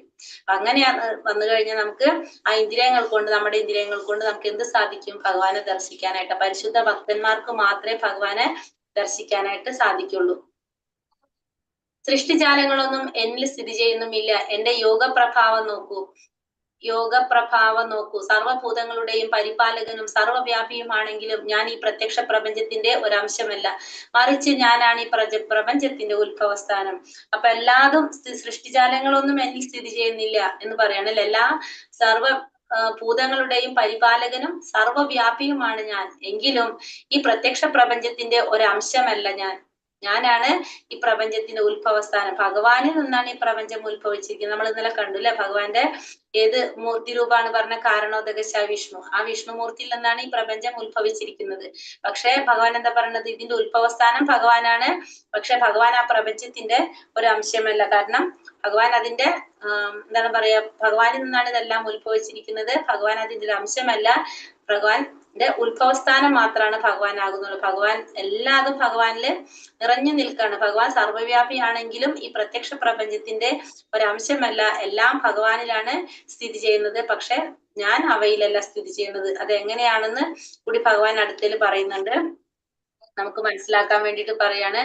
ആകാശത്തിൽ സ്ഥിതി ചെയ്തുകൊണ്ട് തന്നെ കാറ്റ്, ശക്തിയുള്ള കാറ്റ് എല്ലായിടത്തും സഞ്ചരിക്കുന്നു. അതുപോലെ സർവ്വ സൃഷ്ടികളും എക്കാലത്തും എന്നിലാണ് വിശ്രമിക്കുന്നത്. അപ്പൊ ആകാശത്തിൽ സ്ഥിതി ചെയ്യുന്ന കാറ്റ്, സ്ഥിതി ചെയ്തുകൊണ്ട് കാറ്റ് എന്താണ്? എല്ലായിടത്തും സഞ്ചരിക്കും. എല്ലാ സൃഷ്ടികളും എക്കാലത്തും എന്നിലാണ് വിശ്രമിക്കുന്നത്. അപ്പൊ അതേപോലെ തന്നെ ഈ കാറ്റ് എങ്ങനെയാണ്? ആകാശത്തിലാണ് അത് സ്ഥിതി ചെയ്യുന്നത്. പക്ഷെ നമുക്ക് എന്താണ് അവിടെ സ്ഥിതി ചെയ്യണ്ടെങ്കിൽ നമുക്കിവിടെ ഫീൽ ചെയ്യാൻ സാധിക്കില്ല. നമുക്കിവിടെ ഇനങ്ങളത് നമുക്ക് അറിയാനായിട്ട് സാധിക്കും. പക്ഷെ അത് സ്ഥിതി ചെയ്യേണ്ടത് എങ്ങനെയാണ്? ആകാശത്തിലാണ് സ്ഥിതി ചെയ്യുന്നത്. അതിനപ്പുറത്തേക്ക് അത് കടക്കുന്നില്ല. അതേപോലെ തന്നെയാണ് ഭഗവാനും. ഭഗവാൻ എല്ലാ ശക്തികളും ഭഗവാനിലാണ് സ്ഥിതി ചെയ്യുന്നത് എന്ന് നമുക്ക് മനസ്സിലാക്കാം. എല്ലാതും ഭഗവാനിലാണ് സ്ഥിതി ചെയ്യുന്നത്. നമുക്കത് മനസ്സിലാക്കാൻ വേണ്ടിയിട്ട് അത് പറയുന്നതാണ്. ഈ പ്രപഞ്ചം എല്ലാതും നിലനിൽക്കുന്നതും സ്ഥിതി ചെയ്യുന്നതും ആരിൽ തന്നെയാണ്? ഭഗവാനിൽ തന്നെയാണ് സ്ഥിതി ചെയ്യുന്നത്. ഭഗവാന്റെ ഇച്ഛയില്ലാതെ, ഭഗവാൻ അറിയാതെ ഒരു പുൽക്കൊടിക്ക് പോലും അനങ്ങാനായിട്ട് സാധിക്കില്ല. എല്ലാതും ഭഗവാന്റെ നിയന്ത്രണത്തിലാണ് നടക്കുന്നത്. ഭഗവാന്റെ ഇച്ഛയില്ലാതെ ഒന്നിനും അനങ്ങാനായിട്ട് പോലും സാധിക്കുന്നില്ല. പ്രപഞ്ച പ്രവർത്തനം എന്റെ അധീനതയിലാണ്. എന്റെ ഇച്ഛയ്ക്കനുസരിച്ച് അത് വീണ്ടും വീണ്ടും ആവിർഭവിക്കുകയും ഒടുവിൽ തിരോഭവിക്കുകയും ചെയ്യുന്നു. അപ്പൊ ഈ ഭൗതിക പ്രപഞ്ചത്തിന്റെ പ്രവർത്തനം എങ്ങനെയാ നടക്കുന്നത്? ഭഗവാന്റെ അധീനതയിലാണ് ഇത് നടക്കുന്നത്. ഭഗവാന്റെ ഇച്ഛയ്ക്കനുസരിച്ച് അത് വീണ്ടും വീണ്ടും ആവിർഭവിക്കുകയും ഒടുവിൽ തിരോഭവിക്കുകയും ചെയ്യുന്നു. അപ്പൊ ഈ പ്രപഞ്ചം എങ്ങനെയാ വരുന്നത്? ഭഗവാന്റെ ഇച്ഛയ്ക്ക് അനുസരിച്ച് ഈ പ്രപഞ്ചം ഉണ്ടാകും. അത് കഴിഞ്ഞിട്ട് അത് തിരോഭവിക്കുക ചെയ്യണം. അപ്പൊ ഇതൊക്കെ നടക്കുന്നത് ആരുടെ ഇച്ഛയ്ക്ക് അനുസരിച്ചാണ്? ഭഗവാൻ ഒരു ശ്വാസം എടുക്കുമ്പോ എന്താണ് സംഭവിക്കുന്നത്? ശ്വാസം എടുക്കുമ്പോ ഈ പ്രപഞ്ചം മുഴുവനും ഭഗവാന്റെ ഉള്ളിലേക്ക് പോകും. അത് കഴിഞ്ഞ് ഭഗവാൻ ശ്വാസം വിടുമ്പോഴോ ഈ പ്രപഞ്ചം വീണ്ടും വരും. അങ്ങനെയാണ് ഈ പ്രപഞ്ചം ഉണ്ടാകുന്നതും ഇല്ലാതാകുന്നതും. അതായത് ഭഗവാൻ ഒരു ശ്വാസം എടുക്കുമ്പോ ഈ പ്രപഞ്ചം മുഴുവനും ഭഗവാന്റെ ഉള്ളിലേക്ക് പോകും. ഭഗവാൻ ശ്വാസം പുറത്തേക്ക് വിടുമ്പോ എന്താണ്? വീണ്ടും അത് ആവിർഭവിക്കുന്നു. അങ്ങനെയാണ് ഈ പ്രപഞ്ചങ്ങള് വരുന്നത്. അപ്പൊ ശ്വാസം എടുക്കും, അത് വരുന്നതിനനുസരിച്ച് ഇത് മാറി വന്നുകൊണ്ടിരിക്കുകയാണ്. അപ്പൊ അങ്ങനെ നമ്മള് എന്താ പറയണത്? പ്രപഞ്ചത്തിന്റെ എല്ലാത്തിന്റെ നിയന്ത്രണം അപ്പൊ ആരുടെ കയ്യിൽ തന്നെയാണ്? ഭഗവാനിൽ തന്നെയാണ്. ഇതിന്റെ പ്രവർത്തനം എല്ലാതും ഭഗവാന്റെ ഇച്ഛയ്ക്ക് അനുസരിച്ചാണ് ഇതൊക്കെ സംഭവിക്കുന്നത്. ധനഞ്ജയ, ഈ കർമ്മങ്ങൾക്കൊന്നും എന്നെ ബന്ധിപ്പിക്കുവാൻ കഴിയില്ല. ഒരു ഭൗതിക പ്രവർത്തനങ്ങളോടും ബന്ധപ്പെടാതെ ഉദാസീനനെ പോലെയാണ് ഞാൻ സ്ഥിതി ചെയ്യുന്നത്. പക്ഷെ ഇങ്ങനെയൊക്കെ ആണെങ്കിലും എന്താണ് പറയുന്നത്? ഭഗവാന്റെ എന്താണ് പറഞ്ഞത്? ഈ പ്രവർത്തനങ്ങൾക്കൊന്നും, ഈ കർമ്മങ്ങൾക്കൊന്നും ഭഗവാനെ ബന്ധിക്കാനായിട്ട് കഴിയില്ല. ഈ ഭൗതിക പ്രവർത്തനങ്ങളോടും ബന്ധപ്പെടാതെ ഒരു ഉദാസീനനെ പോലെയാണ് ഭഗവാൻ സ്ഥിതി ചെയ്യുന്നത്. അപ്പൊ എല്ലാതും ആരുടെ നിയന്ത്രണത്തിലാണ് നടക്കുന്നത്? ഭഗവാന്റെ നിയന്ത്രണത്തിലാണ് നടക്കുന്നത് അല്ലെ. ഭഗവാൻ അറിയാതെ നമ്മൾ പറഞ്ഞ ഒരു പുൽക്കൊടിക്ക് പോലും അനങ്ങാനായിട്ട് സാധിക്കില്ല. എല്ലാ പ്രവർത്തനങ്ങളും ഭൗതികമായിട്ടുള്ള ലോകത്തെയും ആധ്യാത്മിക ലോകത്തെയും എല്ലാതും ഭഗവാന്റെ നിയന്ത്രണത്തിലാണ് നടക്കുന്നത്. പക്ഷെ ഭഗവാൻ അറിയാതെ ഒന്നിനും പ്രവർത്തിക്കാനൊന്നും സാധിക്കില്ല. എന്നാലും ഭഗവാൻ എങ്ങനെ സ്ഥിതി ചെയ്യുന്നു എന്ന് പറയാണ്? ഉദാസീനനെ പോലെ. അപ്പൊ നമുക്ക് തോന്നുന്നതാണത്. നമുക്ക് തോന്നാണ് ഇത് ഭഗവാനെ നമ്മൾ കാണുന്നില്ല, അതുകൊണ്ട് നമുക്ക് എന്താ തോന്നുന്നത്? ഇതിലൊന്നും ഭഗവാന് യാതൊരു പങ്കില്ല നമുക്ക് തോന്നും. പക്ഷെ എന്താണ്? ഭഗവാൻ നിരന്തരം പ്രവർത്തിച്ചു കൊണ്ടിരിക്കുകയാണ്. ഭഗവാൻ നമുക്ക് മനസ്സിലാകുന്നില്ല, പക്ഷെ ഭഗവാൻ എങ്ങനെയാണ്? നിരന്തരം പ്രവർത്തിച്ചു കൊണ്ടിരിക്കുകയാണ് ചെയ്യുന്നത്. പക്ഷെ ഇതിലൊന്നും ആർക്ക് ബന്ധം വരുന്നില്ല. ഇത് ഭൗതിക പ്രവർത്തനങ്ങളൊക്കെ, ഇതിനൊക്കെ നിയന്താവ് ഭഗവാനാണെങ്കിലും ഇതിലൊന്നും ബന്ധപ്പെടാതെ ഉദാസീനനെ പോലെയാണ് ഭഗവാൻ സ്ഥിതി ചെയ്യുന്നത്. അതിനൊരു ഉദാഹരണം പറയുന്നത്, ഒരു ജഡ്ജി അല്ലെ? കോടതിയിൽ ഒരു ജഡ്ജി തൂക്കിക്കൊല്ലാനായിട്ട് ഒരാളെ വിധിക്കുകയാണ്. ആ തൂക്കിക്കൊല്ലാൻ അയാളെ വിധിക്കുമ്പോ നമുക്കറിയാം ആ ജഡ്ജിക്ക് അതിൽ യാതൊരു പങ്കുമില്ല അല്ലെ? കാരണം ആ ശിക്ഷ നടപ്പാക്കുന്നു എന്നല്ലാതെ വേറെ ഒന്നും ആ ജഡ്ജിക്കില്ല. കാരണം ആ നിയമം അനുസരിച്ച് അത് ചെയ്യുന്നു എന്ന് മാത്രമേ ഉള്ളൂ. അപ്പൊ അതേപോലെ തന്നെയാണ് ഇവിടെ ഭഗവാൻ അത് ഓരോന്ന് ചെയ്യുന്നു എന്നല്ലാതെ ഭഗവാൻ ഇതിൽ യാതൊരു പങ്കുമില്ല. ഭഗവാൻ എങ്ങനെയാ ഇരിക്കുന്നത്? ഉദാസീനനായിട്ടാണ് ഇരിക്കുന്നത്. മയാ തേക്ഷേണ പ്രകൃതി സൂയതേ സചരാചരം ഹേതുനാനേന കൗന്ദേയ ജഗത് വിപരിവർത്തതേ.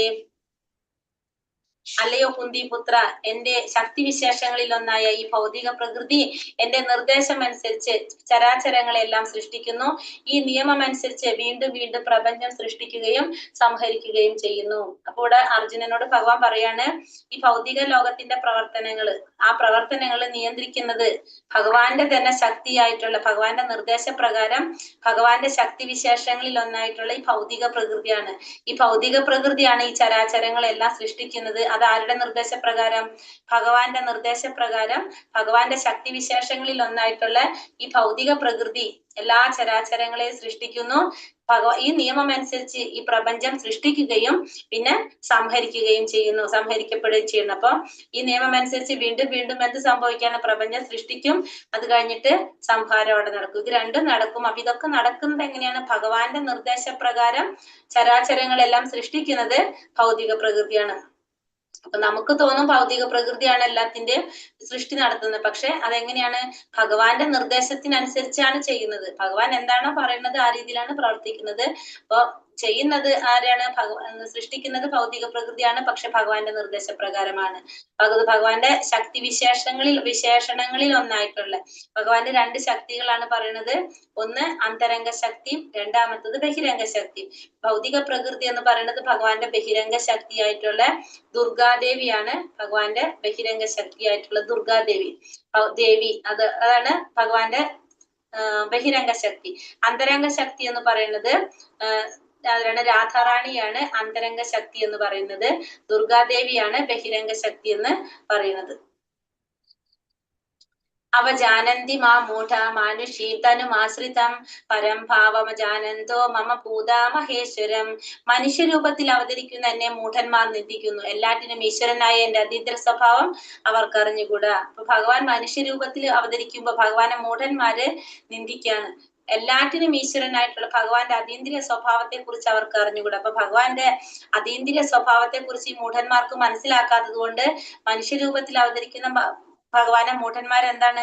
അവര് നിന്ദിക്കുകയാണ് ചെയ്യുന്നത്. കാരണം ഭഗവാൻ ഈ പ്രപഞ്ചത്തിന്റെ എന്താണ് സൃഷ്ടി, സ്ഥിതി, സംഹാരങ്ങള് ഇതൊക്കെ നിയന്ത്രിക്കുന്നവരാണെന്നോ അങ്ങനെയുള്ള ഒരു വ്യക്തിയാണെന്നുള്ളത് ആരും ചിന്തിക്കുന്നില്ല. ഈ മൂഢന്മാർക്ക് അറിയാൻ സാധിക്കുന്നില്ല. കാരണം അവർ അജ്ഞരായത് കൊണ്ട് അവർക്ക് ഭഗവാനെ കുറിച്ചോ ഭഗവാന്റെ അതീന്ദ്രിയത്തെ കുറിച്ചോ ഒന്നും അവർക്കറിയില്ല. അവരുടെ രീതിയിൽ എന്താണ്?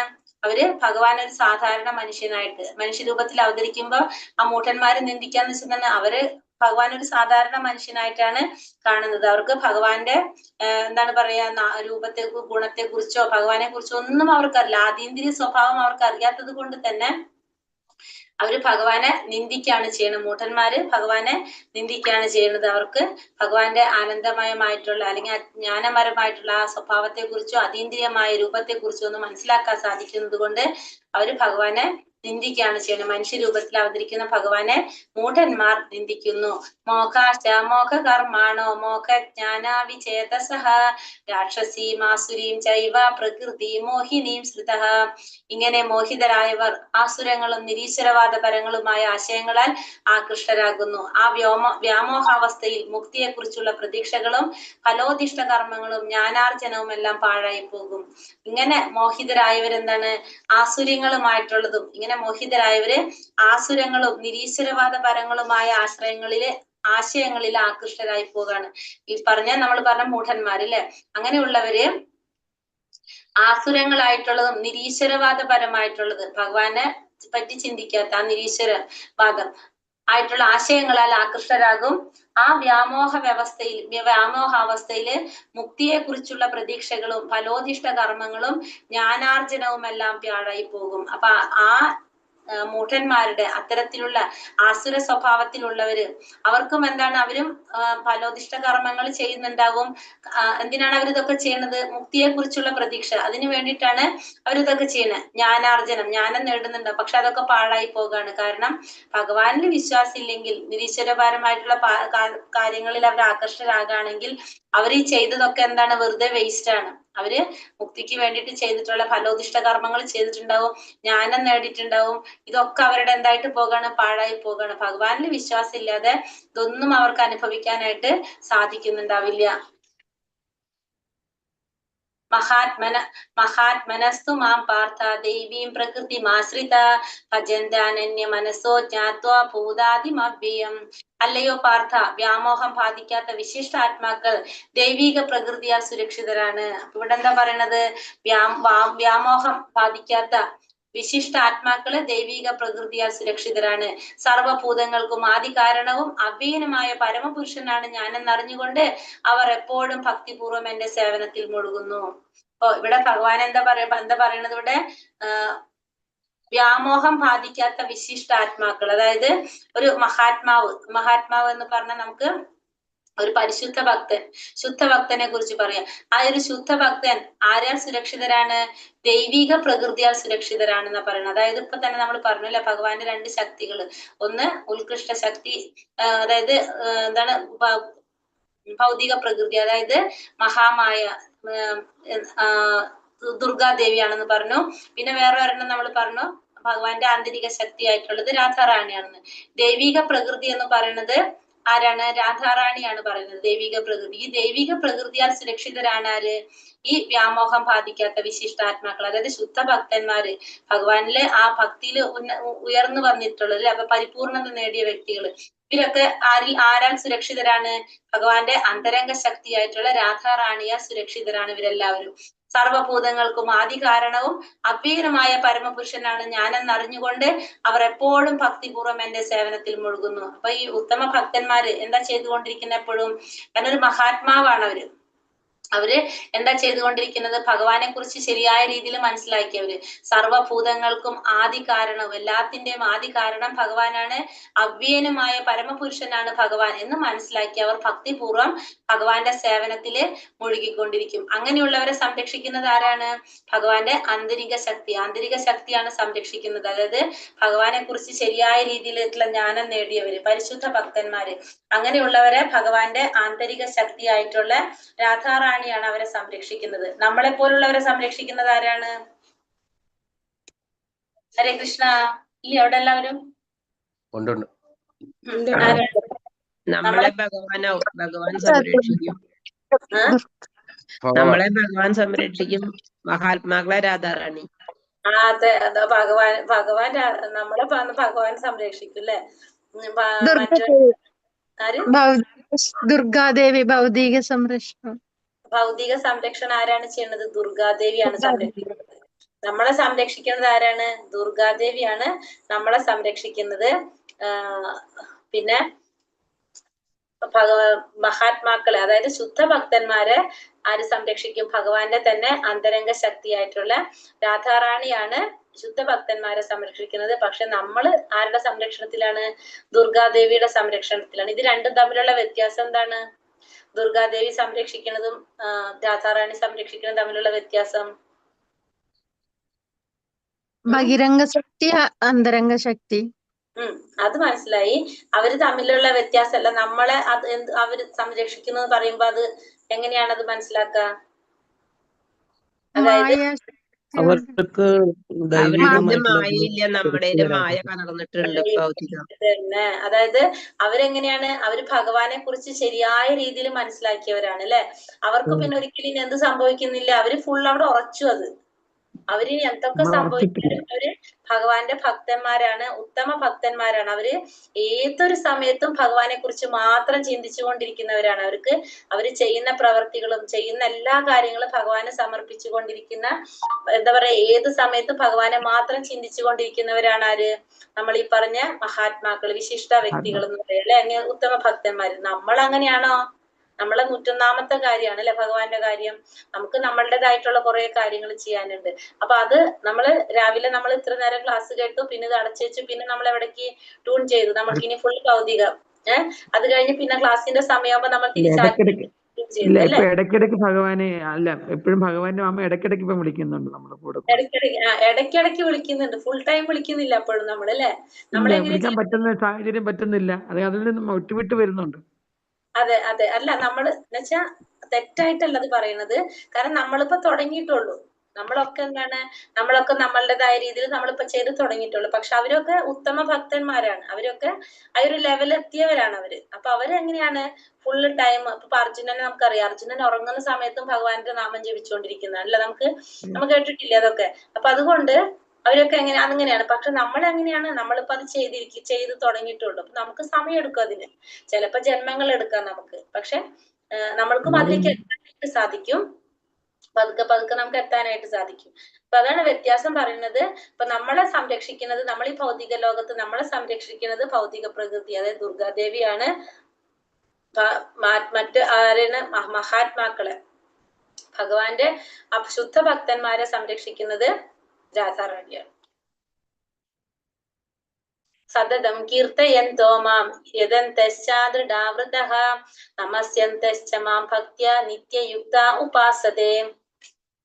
എന്താ പറയുന്നത്? സതതം കീർത്തയന്തോ മാം, എല്ലായ്പ്പോഴും എന്റെ കീർത്തികൾ ആലപിച്ചും നിശ്ചയദാർഢ്യത്തോടെ പ്രയത്നിച്ചും എന്റെ മുന്നിൽ പ്രണമിച്ചുകൊണ്ടും ഈ മഹാത്മാക്കൾ നിരന്തരം എന്നെ ഭക്തിയോടെ ആരാധിക്കുന്നു. അപ്പൊ ഈ മഹാത്മാക്കള് അവരെങ്ങനെയാ ചെയ്യണത്? അപ്പൊ നമ്മൾ ഈ പറഞ്ഞത് പറയാണ്. അതായത് ആ മഹാത്മാക്കൾ എങ്ങനെ ചെയ്തുകൊണ്ടിരിക്കുന്നത്?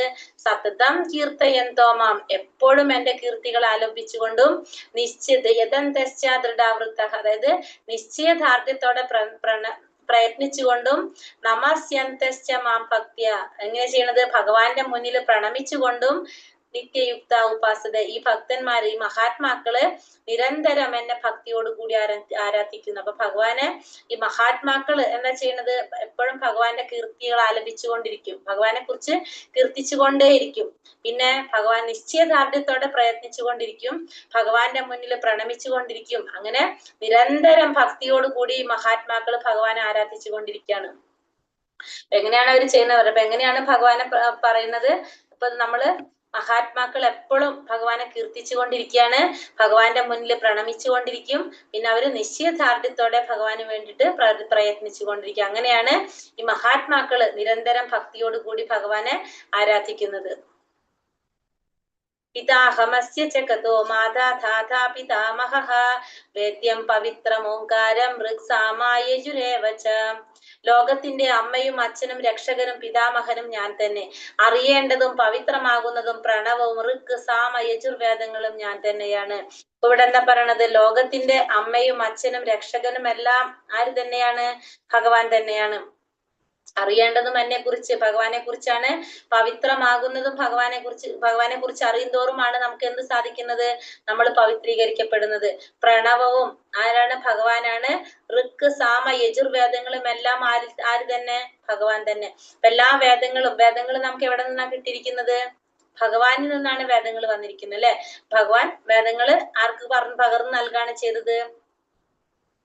ആർക്ക് കൊടുത്തു? ഭഗവാൻ ഈ ജ്ഞാനം ആർക്കാ പകർന്നു കൊടുക്കുന്നത്? ആദ്യം അറിയാവോ? ബ്രഹ്മദേവന്. ബ്രഹ്മാവിനാണ് ഭഗവാൻ ആദ്യം ഈ ഒരു ജ്ഞാനം പകർന്നു കൊടുക്കുന്നത്. ഈ വേദങ്ങള്, 4 വേദങ്ങളിൽ ഋക് സാമ യജുർവേദങ്ങള്, ആ വേദങ്ങളെല്ലാം ഭഗവാൻ തന്നെയാണ്. കാരണം വേദങ്ങളിലൂടെ അറിയുന്നത് ആരെ കുറിച്ചാണ്? ഭഗവാനെ കുറിച്ചാണ് അറിയേണ്ടത്.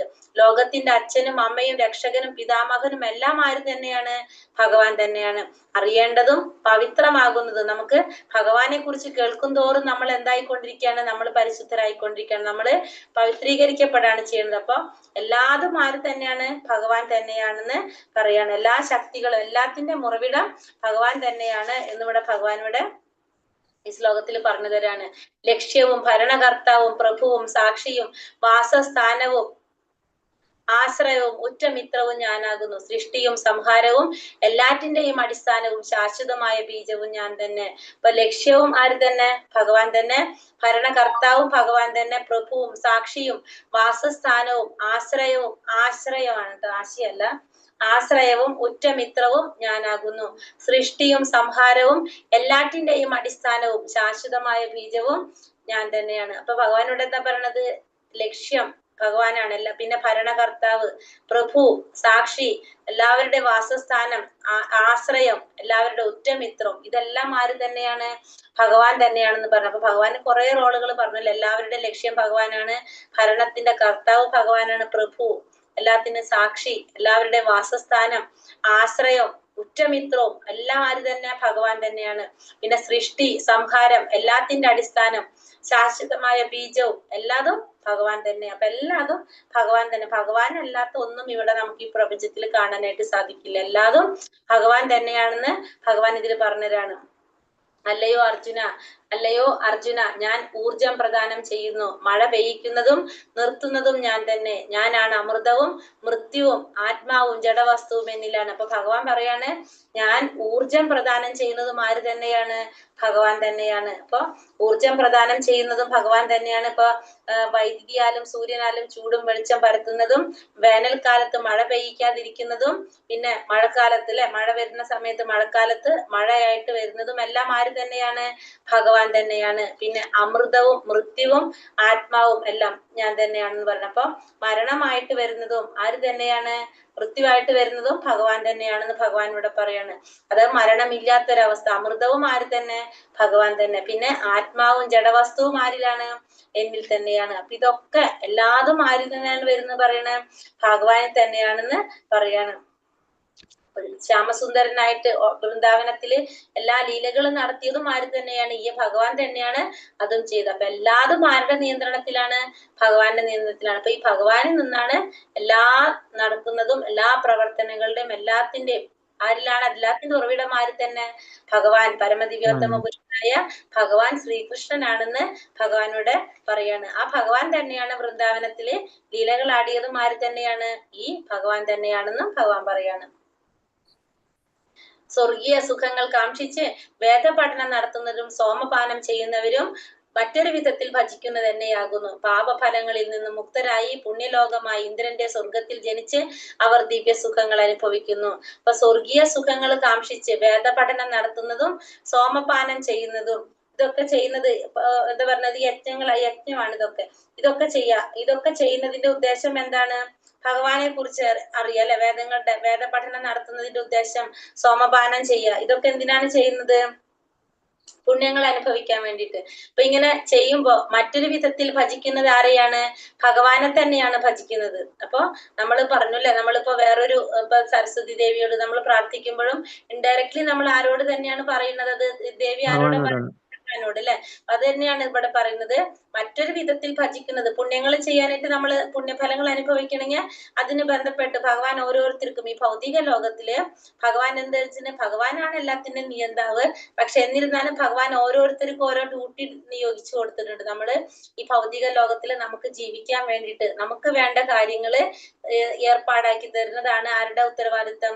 മറ്റുള്ള ദേവി ദേവന്മാരുടെ ഉത്തരവാദിത്തം എന്ന് പറയുന്നത്. നമ്മൾ ഈ ഭൗതിക ലോകത്തിൽ ജീവിക്കുമ്പോൾ നമുക്കിവിടെ എന്തൊക്കെയാണ് ആവശ്യമുള്ളത്? നമുക്ക് വെള്ളം വേണം, വെളിച്ചം വേണം, നമുക്ക് ഇങ്ങനെ ഓരോരോ കാര്യങ്ങൾ വേണം അല്ലെ? അപ്പൊ അത് ഇപ്പൊ വരുണദേവന് അല്ലെങ്കിൽ ഓരോ ദേവന്മാരുണ്ടല്ലോ, അങ്ങനെ ഓരോരുത്തരും ഓരോന്ന് ഡ്യൂട്ടി കൊടുത്തിരിക്കുകയാണ് ഭഗവാൻ. അപ്പൊ നമുക്ക് വേണ്ട കാര്യങ്ങളെല്ലാം അറേഞ്ച് ചെയ്യുന്നത് ആരാണ്? ദേവി ദേവന്മാരാണ്. അപ്പൊ നമ്മളിപ്പോ നമുക്ക് എന്തെങ്കിലും ബുദ്ധിമുട്ടുകൾ ഉണ്ടാകുമ്പോൾ നമ്മൾ ആരോടാ പ്രാർത്ഥിക്കുന്നത്?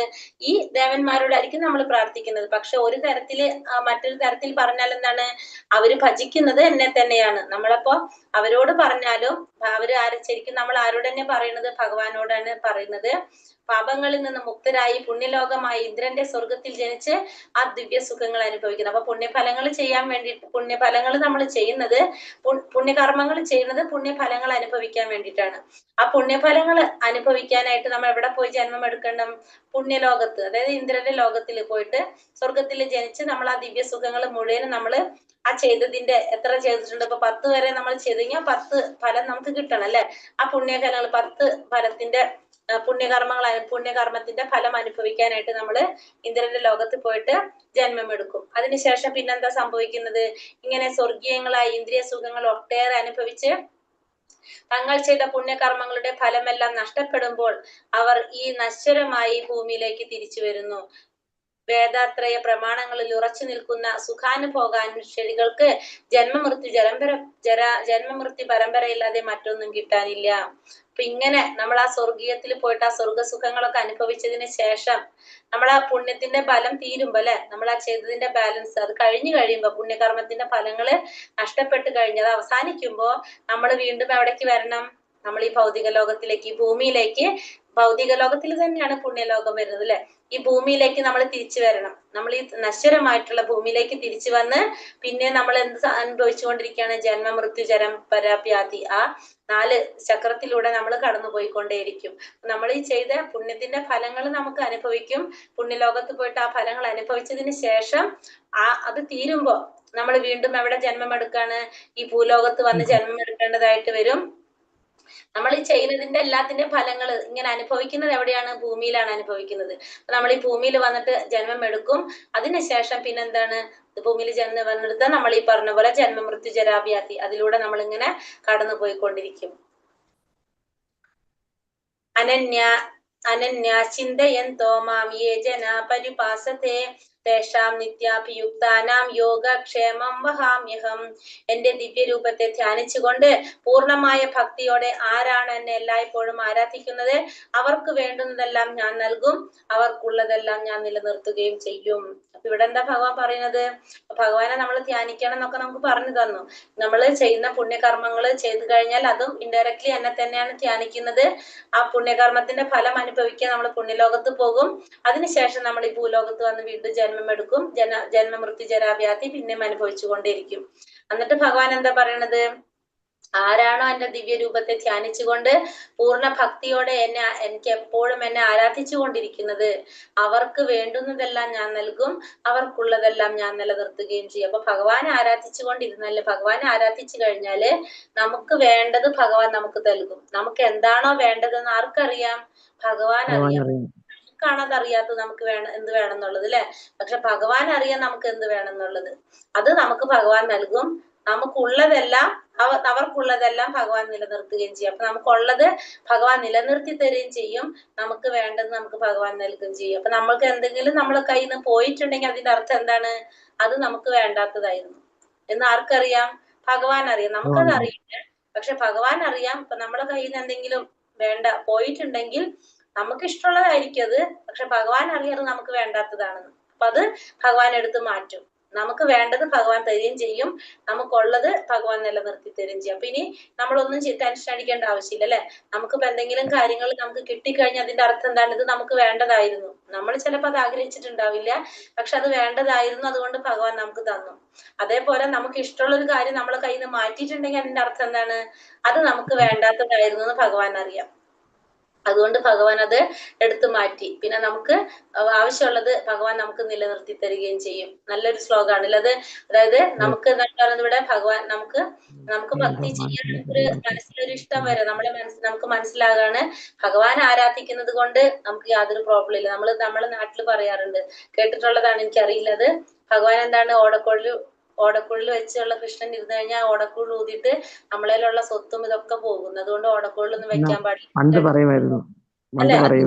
വിവരദോഷികള്, വിവരമില്ലാത്തവര്, അജ്ഞാന അവര് അങ്ങനെ പറയുന്നവരുണ്ട്. പിന്നെ ഭഗവാനെ നമ്മൾ ആരാധിക്കാൻ പാടില്ല, കാരണം നമുക്കുള്ളത് മുഴുവൻ ഭഗവാൻ എടുത്ത് കളയുന്നു പറയും അല്ലെ.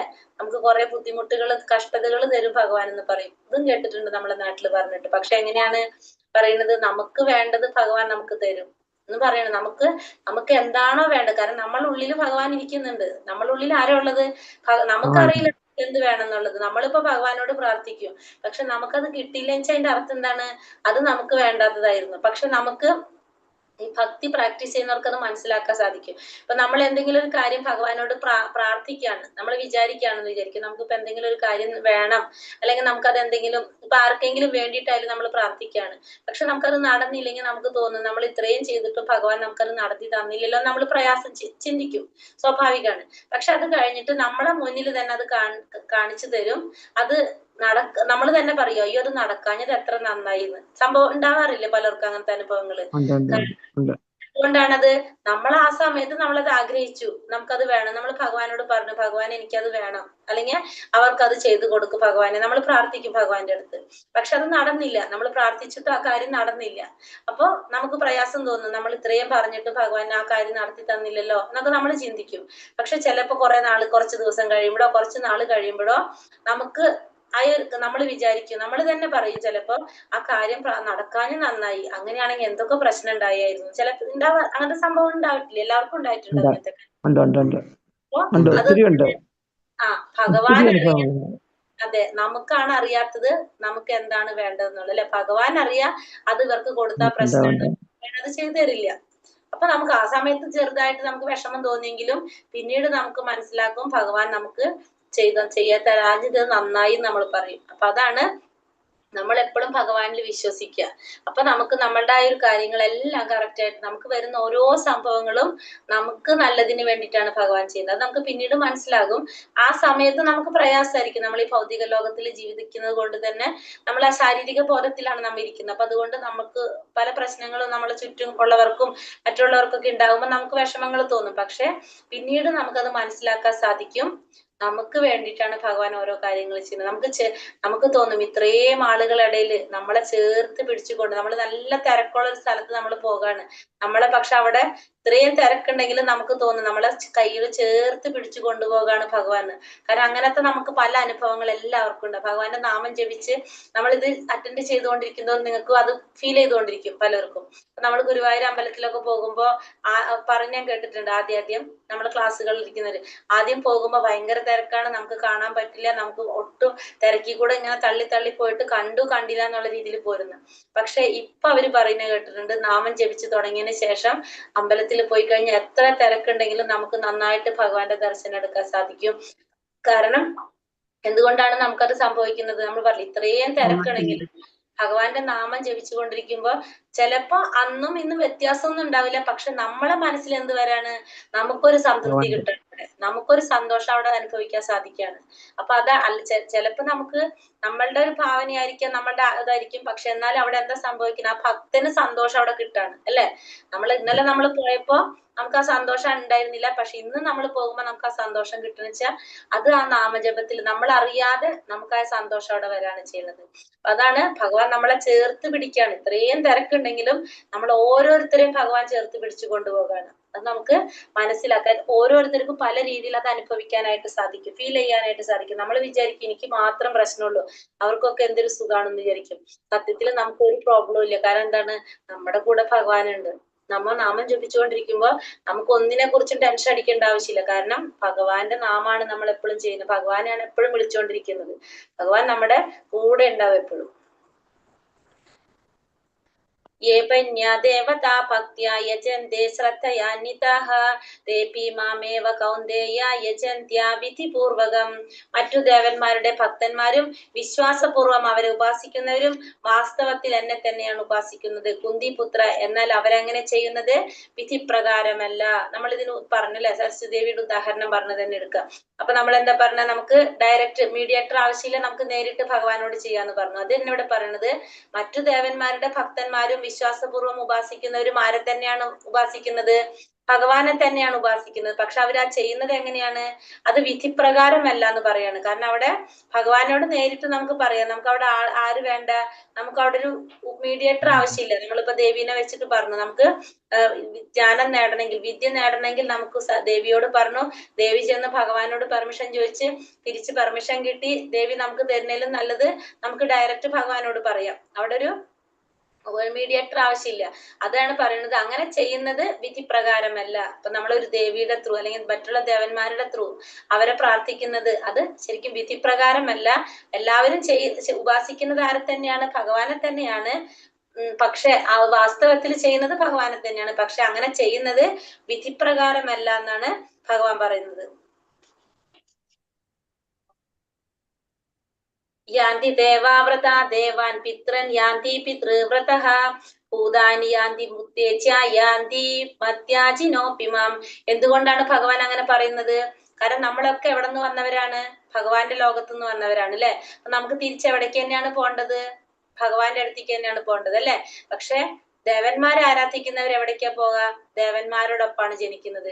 പിതൃപൂജകര് പിതൃക്കളോടൊപ്പം ജനിക്കും. ഭൂതപ്രേതാദികൾ ഉപാസിക്കുന്നവര് അവരുടെ ഒപ്പം ജനിക്കും. എന്നെ ആരാധിക്കുന്നവർ എന്നോടൊപ്പം ജീവിക്കും. മനസ്സിലായോ? നമ്മൾ അതിന്റെ വ്യത്യാസം മനസ്സിലായോ? ദേവന്മാരെ ആരാധിക്കുന്നവര് ദേവന്മാരോടൊപ്പം ജനിക്കും. പിതൃപൂജകര് പിതൃക്കളോടൊപ്പം ജനിക്കും. പിന്നെ ഭൂതപ്രേതാദികൾ ഉപാസിക്കുന്നവര് അവര് അവരോടൊപ്പം ജനിക്കും. ഭഗവാൻ ആരാധിക്കുന്നവര് ഭഗവാനോടൊപ്പം ജീവിക്കും. അപ്പൊ ഭഗവാനോടൊപ്പം ജീവിക്കണമെങ്കിൽ നമ്മൾ ആരെ ആരാധിക്കണം?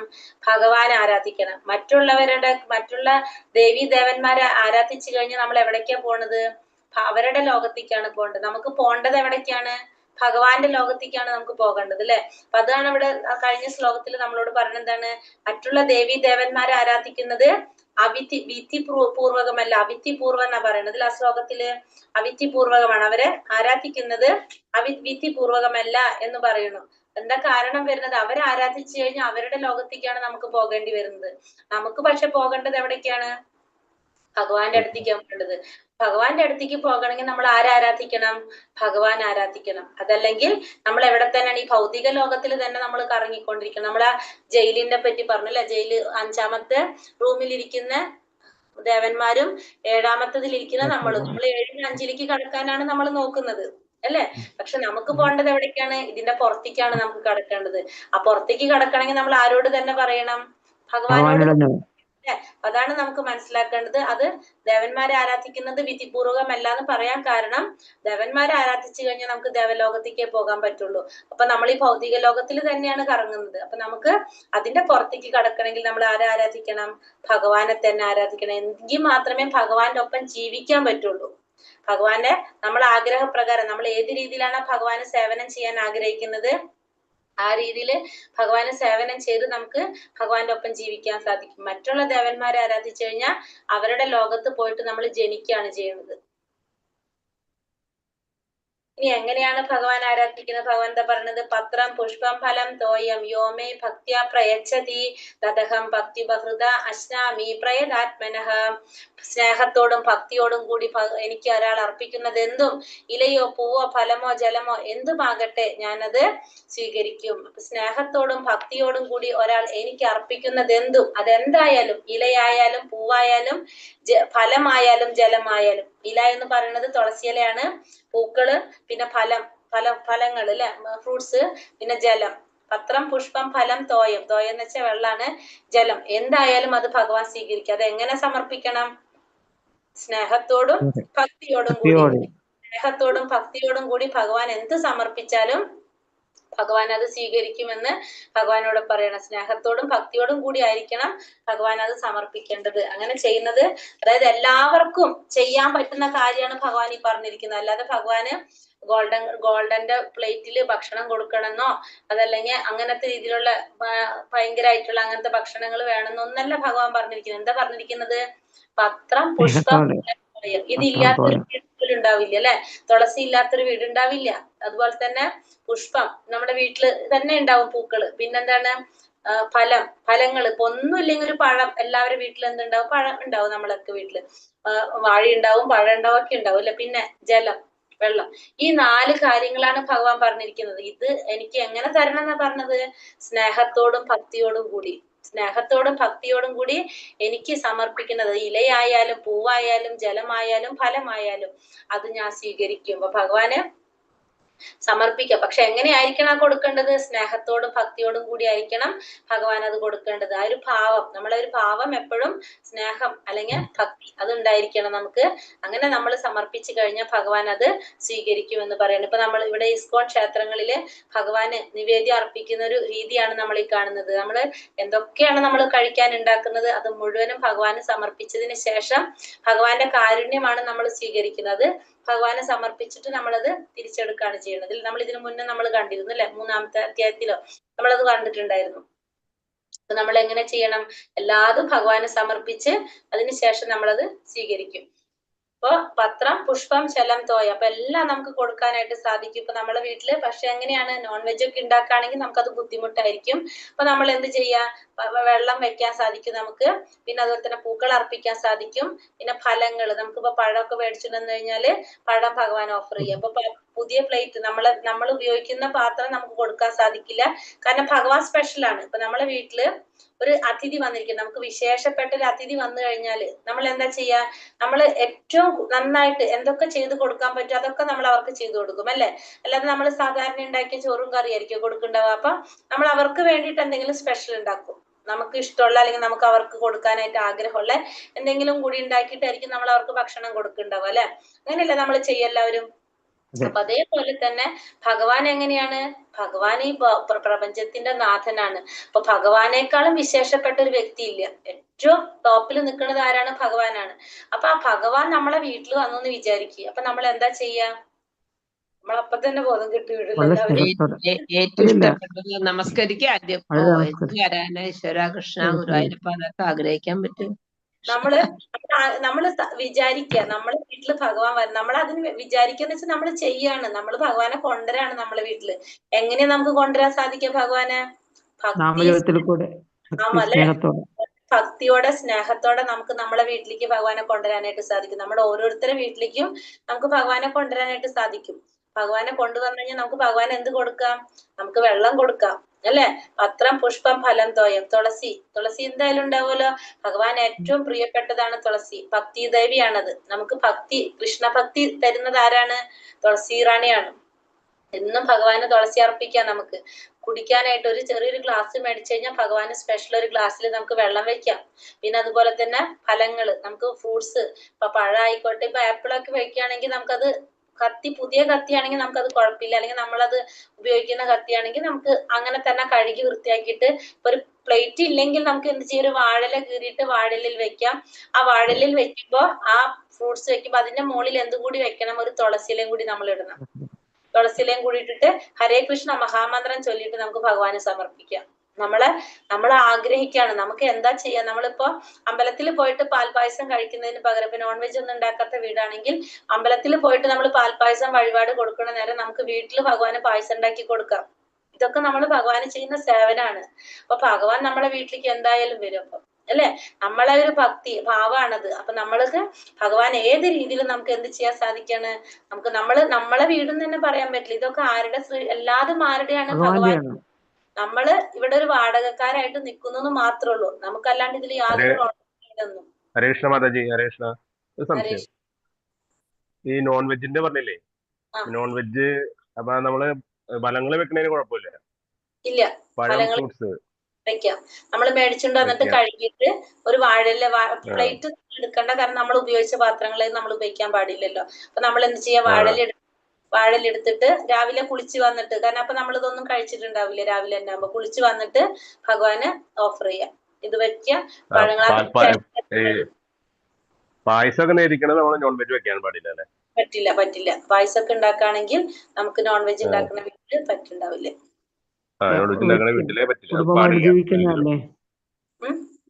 കുടുംബമായിട്ട് ജീവിക്കുന്നതല്ലേ, കുഞ്ഞുങ്ങളുടെ ഇഷ്ടം അതിലേക്ക് പോണ്ടേ. അപ്പൊ അത് പ്രസാദം കൊടുത്ത് മാറ്റാൻ നോക്കത്, കുറച്ച് മാറ്റും.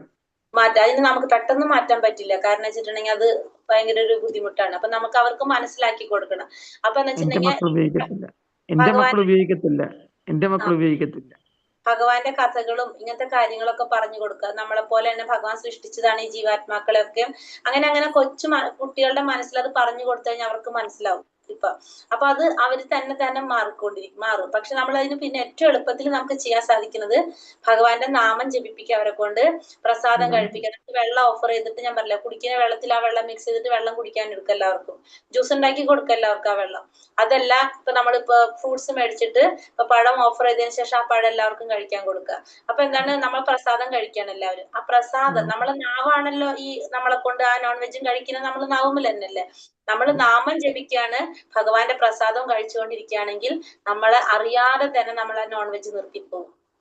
നമ്മൾ കരുതി കൂട്ടി ചെയ്യേണ്ട ആരും, പക്ഷെ അത് തന്നെത്താനെ നിൽക്കും. നമുക്ക് ഇത്ര ആഗ്രഹമുള്ളതായിരിക്കും, നമുക്ക് ഇഷ്ടമുള്ളതായിരിക്കും എന്ന് പറഞ്ഞാലും നമുക്ക് അതിനോട്, അതായത് നമുക്കൊരു മനം പുരട്ടിൽ വരും. ആളുകൾക്ക് സംഭവിച്ചിട്ടുള്ള കാര്യം ഞാൻ കേട്ടിട്ടുള്ള അങ്ങനെയാണ്. പിന്നെ നമുക്കത് കാണുമ്പോൾ തന്നെ ഇഷ്ടമില്ലാത്തൊരവസ്ഥയിലേക്ക് വരും. ഭഗവാനാണ് ഇതൊക്കെ ചെയ്യുന്നത്, നമ്മളല്ല ചെയ്യുന്നത്. അങ്ങനെ ഇത്ര വരെ നമുക്ക് അറിയാം. ഹരേ കൃഷ്ണ. മാതാജി എപ്പോഴെങ്കിലും ജീവിതത്തിന്റെ ഏതെങ്കിലും ഘട്ടത്തിൽ നോൺ വെജ് കഴിച്ചിട്ടുണ്ടോ? ആ, കഴിച്ചിട്ടുണ്ടായിരുന്നു. എനിക്ക് അറിയുന്നതിന് മുന്നേ ഞാൻ കഴിച്ചിട്ടുണ്ട്. ആദ്യമേ തീരെ ഇഷ്ടമല്ല, വീട്ടിൽ നിർബന്ധിച്ച് കഴിപ്പിക്കായിരുന്നു. അതാണ് പ്രഭു, ഇങ്ങനത്തെ ഉള്ളവർ കുറെ പേരുണ്ട് ഇപ്പൊ. കുറെ പേരുണ്ട് കഴിപ്പിക്കുക കഴിച്ച്. ഇപ്പൊ ഞാൻ വളരെ മാറുന്ന പറയാ, മക്കൾക്ക് വേണ്ടി ഒക്കെ കഴിക്കുന്നുണ്ട് അവര്. പക്ഷെ ചെറിയ മക്കളായുണ്ട്. പക്ഷെ ഞാനും എന്റെ ഭാര്യയും അതിൽ നിന്ന് വിട്ടു നിൽക്കുക കഴിവതും. ഹരേ കൃഷ്ണ പ്രഭുജി. അതാണ് നമ്മള് ശരിക്കും പറഞ്ഞു കഴിഞ്ഞാൽ നമ്മൾ പറയില്ലേ, ചിലവർക്ക് അത് കഴിഞ്ഞ ജന്മത്തിൽ അവർക്ക് അതിനെ കുറിച്ച് അറിഞ്ഞിട്ടുണ്ടാവും. അതുകൊണ്ടാണ് അവർക്ക് ഈ ജന്മത്തിൽ അത് കഴിക്കാനായിട്ട് പറ്റാത്തത്, ആഗ്രഹമില്ലാത്തത്. പക്ഷെ നമ്മൾ ചെയ്ത എന്തോ കർമ്മത്തിന്റെ ഫലമായിട്ടാണ് അങ്ങനത്തെ ഒരു കുടുംബത്തിൽ നമ്മൾ ജന്മം എടുത്തത്. പക്ഷെ നമ്മളെ കൊണ്ട് അത് കാരണം ഇപ്പൊ നമ്മളെ ക്ലാസ്സിൽ തന്നെ ഉണ്ട് കുറച്ച് അമ്മമാര് പറഞ്ഞു കേട്ടു, മക്കൾക്ക് ഒട്ടും ഇഷ്ടമില്ലാണ്ട് നിർബന്ധിച്ച് കഴിച്ചിട്ട് ഇപ്പൊ ഇത് ക്ലാസ് കേട്ടോണ്ടി പ്രയാസപ്പെട്ടുകൊണ്ടിരിക്കവര്. കാരണം അത്രയും വലിയൊരു പാപം ചെയ്തില്ലെന്ന് ആലോചിച്ചിട്ട് അങ്ങനെ പറയുന്നുണ്ട്. ഇപ്പൊ നമ്മളൊക്കെ കഴിച്ചിരുന്നു. ഞാനും കഴിച്ചിട്ടുണ്ടായിരുന്നു. പക്ഷെ ഇത് മനസ്സിലായപ്പോ നമ്മളത് ഒറ്റയടിക്ക് നമുക്ക് നിർത്താൻ പറ്റില്ല. പക്ഷെ നാമം ജപിച്ച് വരുമ്പോ എന്ന് വെച്ചാൽ നാവിന് നാമത്തിനോട് രുചി വന്നുകൊണ്ടിരിക്കും. പ്രസാദത്തിന്റെ രുചി കിട്ടിക്കൊണ്ടിരിക്കുമ്പോ നമുക്ക് ഇഷ്ടക്കേട് വരും. ചിലവർക്ക് അത് ഹരേ കൃഷ്ണ. ഇപ്പൊ ഡോക്ടർമാരെ സജസ്റ്റ് ചെയ്യുന്നത് അതാണ്, നോൺ വെജ് കഴിക്കാന് ഡോക്ടർമാരെ പറയണ, മരുന്ന് കഴിക്കുന്ന നോൺ വെജ് കഴിക്കൂ അങ്ങനെയൊക്കെ പറയണ. വിറ്റാമിൻ കുറവാണ് എന്നൊക്കെ നമ്മൾ ചെക്ക് ചെയ്യാൻ പോയാല് അവര് പറയുന്നത് അതാ. മാതാജി ശരി. ഇപ്പൊ ഇവിടെ ഉണ്ട് ഒരു ഡോക്ടർ. പക്ഷെ ഇതൊക്കെ സംഭവം ശരിയാണ്. ഇവരൊക്കെ ഇങ്ങനെ തന്നെ പറയും. പക്ഷെ പറഞ്ഞാല് നമുക്ക് അതിനൊക്കെ സബ്സ്റ്റിറ്റ്യൂട്ട് ഉണ്ട് മാതാജി. ഇപ്പൊ ഞാൻ കഴിക്കുന്നില്ല, പക്ഷെ പറയാ ഡോക്ടറെ അടുത്ത് ഞാൻ പോയപ്പോ കാൽഷ്യം കുറവാണ്, അപ്പൊ കഴിക്കണം, ഞാൻ കഴിക്കില്ല പറഞ്ഞു. അപ്പൊ അവര് പറഞ്ഞു അത് കഴിച്ചാലേ നിങ്ങൾക്ക് കാൽഷ്യം കിട്ടുള്ളൂ പറഞ്ഞു. അതിനിപ്പോ നമ്മൾ അവരോട് ക്ലിയർ ആയിട്ട് പറഞ്ഞു കഴിഞ്ഞാൽ അവർ അതിനുള്ള സബ്സ്റ്റിറ്റ്യൂട്ട് അവർ തരും.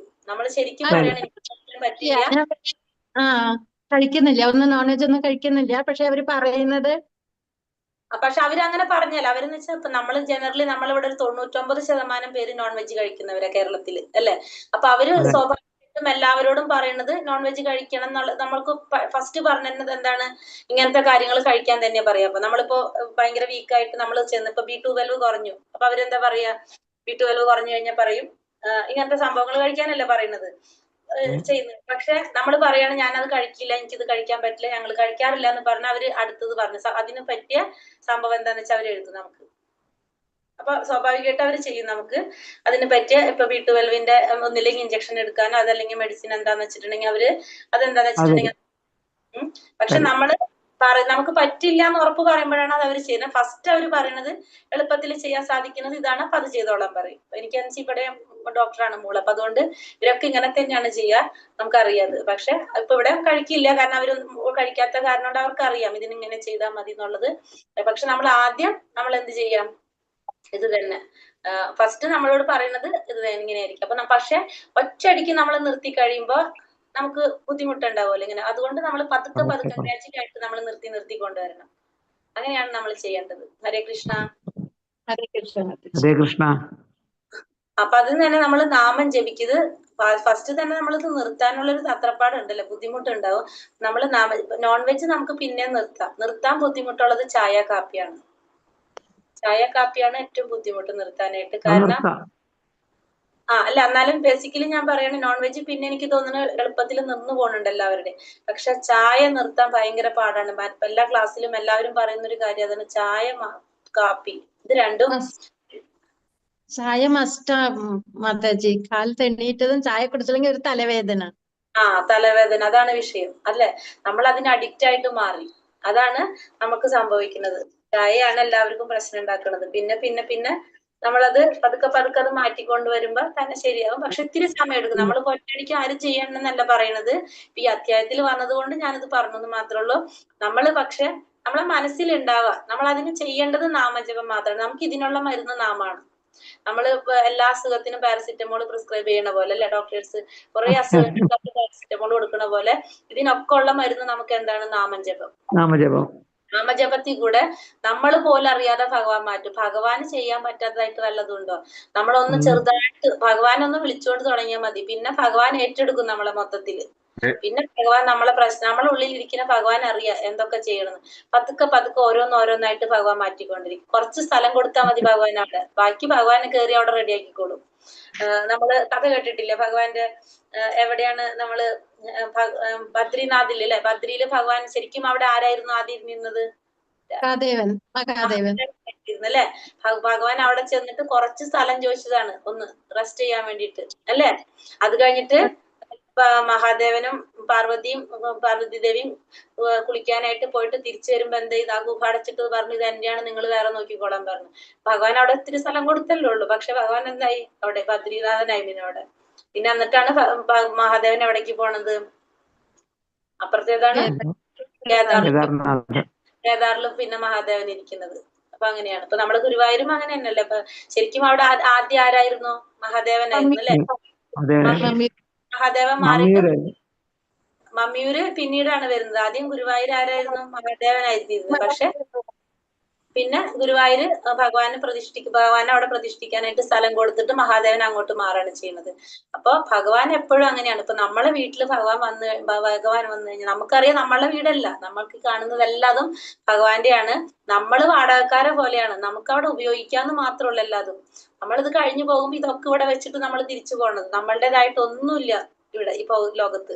അപ്പൊ നമ്മൾ എന്ത് ചെയ്യാ? അത് അതേപോലെ നമ്മൾ ഉപയോഗിക്കുക, നമ്മൾ അവിടെ ചെയ്യാതെ പോകുക, അത്രേ ഉള്ളൂ. അപ്പൊ നമുക്ക് നോൺ വെജ് കഴിക്കുന്നവർ ഇപ്പൊ പെട്ടെന്ന് നിർത്തണം അങ്ങനെ ഒന്നല്ല പറയണേ. നോൺ വെജ് നിർത്താനല്ല ഞാൻ പറയുന്നത്, നമ്മൾ നാമം ജപിക്കുക, അത്ര മാത്രം നമ്മൾ ചെയ്താൽ മതി. ബാക്കി ഒന്നിനെ കുറിച്ചും ചിന്തിക്കേണ്ട. ഇപ്പൊ നാമജപത്തിൽ കൂടെ പിന്നെ കുട്ടികൾക്ക് ഇങ്ങനത്തെ കഥകൾ പറഞ്ഞു കൊടുക്കുക. കാരണം അവരെ നമുക്ക് പെട്ടെന്ന്, ചെറിയ കുട്ടികളെ നമുക്ക് വേഗം മാറ്റാൻ പറ്റും. നമ്മളെ വലിയവരെ മാറ്റാനാണ് നമുക്ക് ബുദ്ധിമുട്ട് അല്ലെ? ചെറിയ കുട്ടികളാകുമ്പോ അവർക്ക് മാറ്റാനായിട്ട് എളുപ്പമാണ്. ഇപ്പൊ നമുക്ക് തന്നെ അറിയാം. ഇപ്പൊ നമുക്കിപ്പോ എന്തെങ്കിലും ഒരു ഭക്ഷണം കഴിക്കുമ്പോ നമുക്ക് അതുകൊണ്ട് അസുഖം ഉണ്ടാവും അല്ലെങ്കിൽ ബുദ്ധിമുട്ടുണ്ടാവും എന്ന് പറഞ്ഞാൽ എത്ര ഇഷ്ടമുള്ള സാധനമാണെങ്കിലും നമ്മളത് കഴിക്കില്ല. പിന്നെ അങ്ങനെയല്ല നമ്മള് ഇപ്പൊ എന്താ പറയാ, ഇപ്പൊ എന്തെങ്കിലും ഇപ്പൊ നമ്മള് ഇപ്പൊ ഒരു മീൻ തന്നെ എടുത്തോളൂ. ഇപ്പൊ മത്സ്യം കഴിക്കാനായിട്ട് ഇത്രയും നാള് നമ്മൾ കഴിച്ചുകൊണ്ടിരിക്കുകയാണ്. പക്ഷെ പെട്ടെന്ന് ഒരു ദിവസം നമുക്ക് ആ മത്സ്യം കഴിച്ചപ്പോ അലർജി വന്നു, ഭയങ്കര ഇഷ്ടമാണ് നമുക്കത്. പിന്നെ ആ മത്സ്യം മേടിച്ചുണ്ടെന്ന് ആരെങ്കിലും കഴിക്കുവോ? നമ്മൾ കഴിക്കുവോ? കഴിക്കില്ല. നമുക്ക് ശരീരം മുഴുവൻ ചൊറിച്ചിൽ വന്നു, ബുദ്ധിമുട്ട് വന്നു. അതുകൊണ്ട് നമുക്കുണ്ടായ പ്രോബ്ലം നമ്മൾ കണ്ടപ്പോ ഇനി എത്ര എങ്ങനെയാന്ന് പറഞ്ഞാലും നമുക്ക് അതിന്റെ ഒന്ന് രുചിച്ചു നോക്കാൻ പോലും നമ്മൾ ആരും തയ്യാറാകില്ല അല്ലെ? അങ്ങനെ സംഭവിച്ചു കഴിഞ്ഞാൽ അതേപോലെ തന്നെ നമ്മള് മക്കളടുത്തും നമ്മൾക്കിപ്പോ ഈ ഇത് മനസ്സിലാകാണ്, നോൺ വെജ് കഴിച്ചാൽ ഉണ്ടാകുന്നതിന്റെ പ്രോബ്ലം എന്താണെന്ന് നമ്മൾക്ക് മനസ്സിലായി കഴിഞ്ഞാൽ നമ്മളത് കഥയിൽ കൂടെ അവർക്ക് പറഞ്ഞു കൊടുക്കുക. ഇങ്ങനെ നമ്മളെ പോലെ തന്നെയുള്ള ജീവാത്മാക്കളാണ്, അപ്പൊ ഇവര് നമ്മള് മനുഷ്യനായിട്ട് ജനിക്കുകയാണ്, അവര് മൃഗങ്ങളായിട്ട് ജനിക്കുകയാണ്. അപ്പൊ ഇങ്ങനെയൊക്കെ പറഞ്ഞു തരുമ്പോ അവരുടെ മനസ്സിൽ തോന്നും. അപ്പൊ നമ്മൾ അവരൊക്കെ കുട്ടികൾക്ക് പെട്ടെന്ന് ചിന്തിക്കും അവരങ്ങനെയൊക്കെ. ഇവിടെ മോളൊക്കെ അങ്ങനെയാണ്, ചെറിയ പ്രായത്തില് മോൾ എപ്പോഴും അങ്ങനെ പറഞ്ഞു. കാരണം നമ്മളെ പോലെ തന്നെ അവർക്കും അച്ഛനും അമ്മയൊക്കെ ഉള്ളതല്ലേ. അപ്പൊ അവര് പുറത്തേക്ക് പോയിട്ട് വരുമ്പോ അവര് അച്ഛനെ കാണാണ്ടാവുമ്പോ അവർക്ക് പ്രയാസം. കാരണം അവരുടെ മനസ്സിൽ അപ്പോഴേക്കും അങ്ങനെ തോന്നുന്നത് ഇരുന്നിട്ട്. അപ്പൊ എന്താ സംഭവിക്കുന്നത്? അവരത് നമ്മൾ പറയല്ല, അവര് തന്നെത്താനെ നിർത്താണ്. പിന്നെ അവരെല്ലാവരോടും അതാ പറയണത്, അങ്ങനെ നമ്മൾ കഴിക്കാൻ പാടില്ലല്ലോ, കാരണം അവര് നമ്മളെ പോലെ തന്നെയല്ലേ എന്ന് അപ്പൊ അതിന് ഉത്തരമില്ല എല്ലാവർക്കും അങ്ങനെ ചിന്തിക്കുമ്പോ. ഇപ്പൊ നമ്മളെ വീട്ടിൽ നിന്ന് നമ്മളെ അച്ഛനും മക്കളൊക്കെ നമ്മളെ കാത്തിരിക്കണം. നമ്മൾ പുറത്ത് പോയിട്ട് നമുക്ക് എന്തെങ്കിലും ഒരു അപകടം സംഭവിക്കുമ്പോൾ നമ്മളെ ഫീലിങ്സ് എന്താണെന്ന് നമുക്കറിയാം അല്ലെ? നമ്മളെ വീട്ടിലുള്ളവരെ അനുഭവിക്കാൻ സാധിക്കും. അതേപോലെ തന്നെയല്ലേ മീനും കോഴിയും എല്ലാതും അങ്ങനെ തന്നെയല്ലേ? അവർക്ക് ഭക്ഷണം തേടാൻ പോയതായിരിക്കും. അപ്പൊ ആ സമയത്തായിരിക്കും നമ്മൾ അവരെ വലയിൽ പിടിക്കുന്നത്. ആ ഭക്ഷണം കാത്ത് അവിടെ ആരിയ്ക്കുണ്ടാവും? മക്കൾ ഇരിക്കുന്നുണ്ടാവും. അപ്പൊ ഇങ്ങനത്തെ ഒരു ചിന്താഗതി നമ്മളെക്കാളും കൂടുതൽ കുട്ടികൾ ചിന്തിക്കും അങ്ങനെയൊക്കെ. ഞാൻ എന്റെ അനുഭവം പറയുന്നതാണത്. അപ്പൊ അങ്ങനെയൊക്കെ ചെയ്തു വരുമ്പോ പതുക്കെ പതുക്കെ അവരെ മാറ്റാനായിട്ട് സാധിക്കും കഥകളിൽ കൂടെ. അല്ലാതെ നിർബന്ധിച്ച ഒരാളെ നമ്മൾ മാറ്റരുത്, ഒരാളും മാറുകയും ചെയ്യരുത് നിർബന്ധിച്ച്. കാരണം നമുക്ക് സ്വയം വരണം, എന്നാലേ നമുക്കത് ചെയ്യാൻ പറ്റുള്ളൂ. ഹരേ കൃഷ്ണ. അപ്പൊ നമുക്ക് അധ്യായം പോകും നമ്മളെ എടുക്കട്ടെ. ഹരേ കൃഷ്ണ. യജ്ഞ സ്നാസി യജ്ഞ ഹോഷീദ ദാസിയത് തത്പസി കൗന്ദേയ തത്കുരിശ്വാമതർപ്പണം.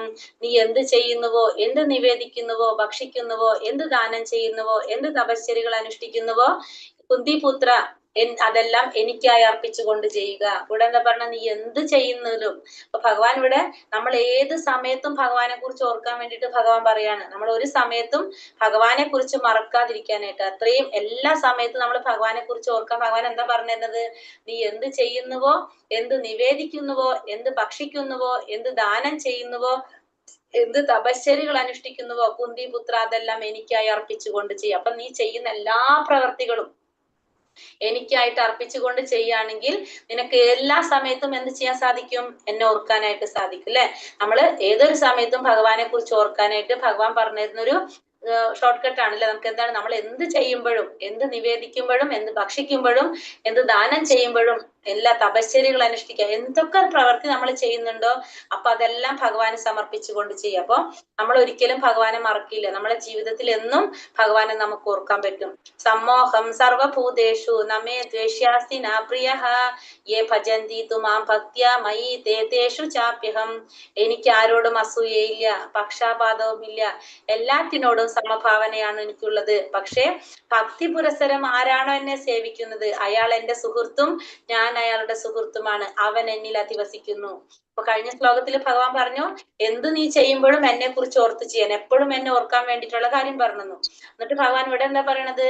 അപ്പൊ അങ്ങനെ ചെയ്യുന്നവർക്ക് സന്തോഷം വരുന്ന കാര്യമാണ് ഇവിടെ ഭഗവാൻ പറയണത്. അപ്പൊ അങ്ങനെ ചെയ്യുമ്പോ പറയണ, എനിക്ക് ആരോടും അസൂയില്ല, ആരോടും പക്ഷാപാതവും ഇല്ല, എനിക്ക് എല്ലാവരും ഒരുപോലെയാണ് ഭഗവാൻ. കാരണം എല്ലാ ഭഗവാന്റെ മക്കളാണല്ലോ. പക്ഷെ എന്നാലും ഭഗവാൻ എന്താ പറയണത്? ആരാണോ ഭക്തി പുരസ്സരം എന്നെ സേവിക്കുന്നത് ഞാൻ അയാളുടെ സുഹൃത്തായിരിക്കും, അയാൾ എന്റെ സുഹൃത്തായിരിക്കും, അവൻ എന്നിൽ അധിവസിക്കുന്നു. അപ്പൊ ഭഗവാന് സേവനം ചെയ്യുന്നവർക്ക്, ഭക്തി പുരസ്സരം ഭഗവാന് സേവനം ചെയ്യുന്നവരോട് ചെറിയ മമത ആർക്ക് കൂടുതലുണ്ട്? ഭഗവാന് കൂടുതലുണ്ട്. നമുക്കിപ്പോ അച്ഛനമ്മയും പറയില്ല എനിക്ക് എല്ലാ മക്കളും ഒരുപോലെയാണെന്ന്. പക്ഷെ എന്നാലും നമുക്കറിയാം, നമുക്ക് എല്ലാവരും അച്ഛനമ്മമാരല്ല, എല്ലാവർക്കും അറിയാം ചില നമുക്ക് ചെറിയതായിട്ട് ഒരു ഇഷ്ടം കൂടുതലുണ്ടാവും ഒരു മക്കളോട്. അവരുടെ ചിലപ്പോ ഒരു പാവമായിരിക്കും, അതല്ലെങ്കിൽ അവരുടെ ഒരു സ്വഭാവം അനുസരിച്ചായിരിക്കും നമുക്കൊരു ചെറിയൊരു ഇഷ്ടം അല്ലെ, നമുക്ക് അങ്ങനെയല്ല ഉണ്ടാവും, എല്ലാവർക്കും ഉണ്ടാവും. അപ്പൊ അതുപോലെ തന്നെ എല്ലാവരും ഒരുപോലെയാണ്, പക്ഷെ എന്നാലും ചെറുതായിട്ട് നമുക്കൊന്ന് തോന്നും. അപ്പൊ അതേപോലെ ഭഗവാനോട് പറഞ്ഞെന്താണ്? എല്ലാവരോടും സമഭാവനയാണ് എനിക്ക്, ആരോടും അസൂയയില്ല, പക്ഷാപാതവും ഇല്ല. പക്ഷെ ആരാണ് എന്നെ ഭക്തി പുരസ്സരം എനിക്ക് സേവിക്കുന്നത് അവരെന്റെ സുഹൃത്തായിരിക്കും, ഞാൻ അവരുടെ സുഹൃത്തായിരിക്കും, അവൻ എന്നിൽ അധിവസിക്കുന്നു എന്ന് ഭഗവാനോട് പറഞ്ഞു. അപ്പൊ ഭഗവാന്റെ നാമം ജപിച്ചുകൊണ്ടിരിക്കുക. ഭഗവാൻ നമ്മളോട് ഭഗവാന് നമ്മൾ പ്രിയപ്പെട്ടവരായിരിക്കും. അപ്പി ചേർസുദുരാചാരോ ഭജതേ മാമനന്യഭാഗ് സാധുരേവ സമന്തവ്യ സമഖ്യ വ്യവസിതോ ഹി സഹ. ഒരാൾ അത്യന്തം ഹീനമായ ഒരു ദുഷ്കർമ്മം ചെയ്താൽ പോലും ഭക്തിപൂർവ്വം ഭഗവത് സേവനത്തിൽ ഏർപ്പെടുന്ന പക്ഷം അയാളെ സാധു എന്ന് കരുതണം. കാരണം തന്റെ ദൃഢവിശ്വാസത്തിൽ അദ്ദേഹം ശരിയായി വർത്തിക്കുന്നു.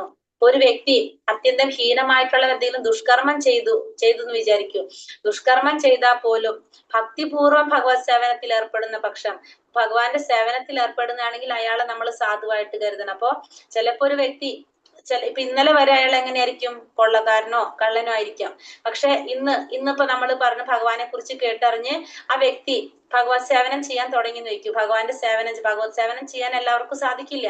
ഭഗവാന്റെ കാരുണ്യമില്ലാതെ ആർക്കും അതൊന്നും ചെയ്യാൻ പറ്റില്ല. അപ്പൊ അത് ചെയ്യാൻ തുടങ്ങിക്കഴിഞ്ഞാൽ അയാളെ നമ്മൾ എന്ത് പറയാൻ പാടില്ല? അയാൾ കള്ളനാണ് അല്ലെങ്കിൽ കൊള്ളക്കാരനാണെന്ന് പറയാൻ പാടില്ല. അയാളെ നമ്മള് ആരായിട്ട് കാണണം? സാധുവായിട്ട് തന്നെ കരുതണം. കാരണം ഈ സേവനത്തിലൂടെ അയാളെ മാറ്റാൻ എന്തിനു സാധിക്കാണ്? ഭഗവാന്റെ നാമത്തിന് സാധിക്കാണ് അല്ലെ, പവിത്രീകരിക്കാനായിട്ട് സാധിക്കും. പിന്നെ നമ്മള് ആ വ്യക്തിയെ നമ്മൾ എങ്ങനെ കാണാൻ പാടില്ല?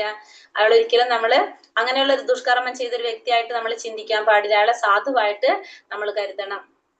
ക്ഷിപ്രം ഭവതി ധർമാത്മാ ശാശ്വശാന്തിം നിഗച്ഛതി കൗന്ദേയ പ്രതിജാനീഹി നമേ ഭക്ത പ്രണശ്യതി.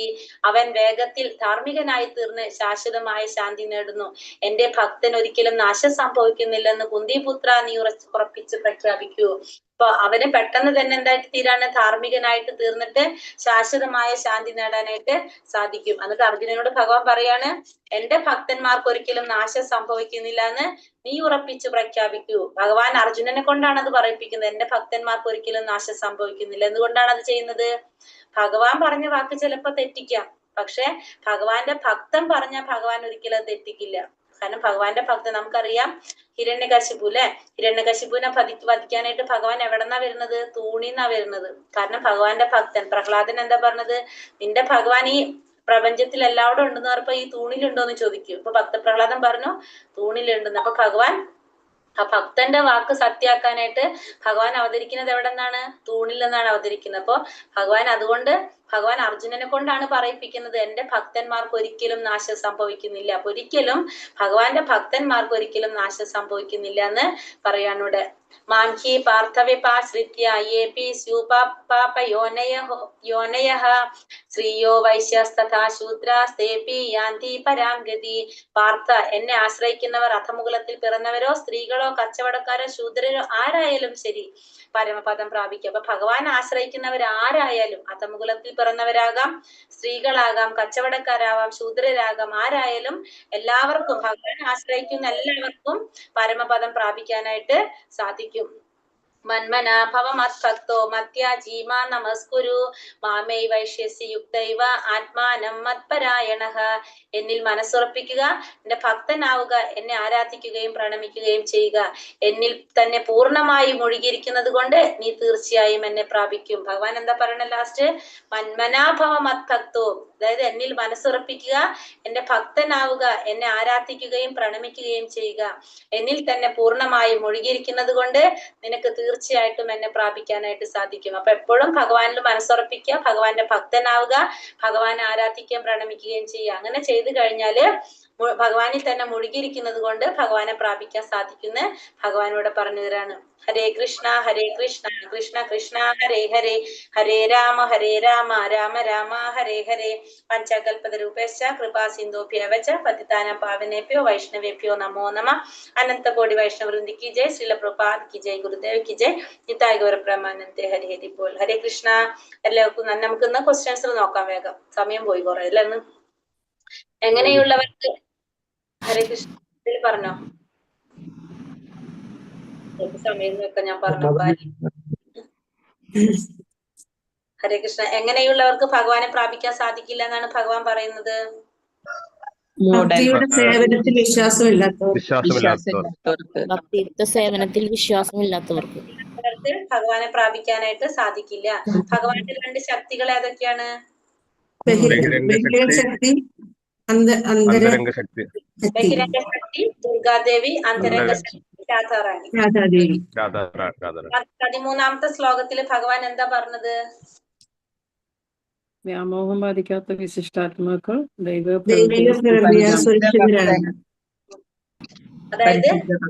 മഹാത്മാക്കള് അല്ലെങ്കിൽ പരിശുദ്ധ ഭക്തന്മാര് ദൈവിക പ്രകൃതിയാൽ സുരക്ഷിതരാണ്.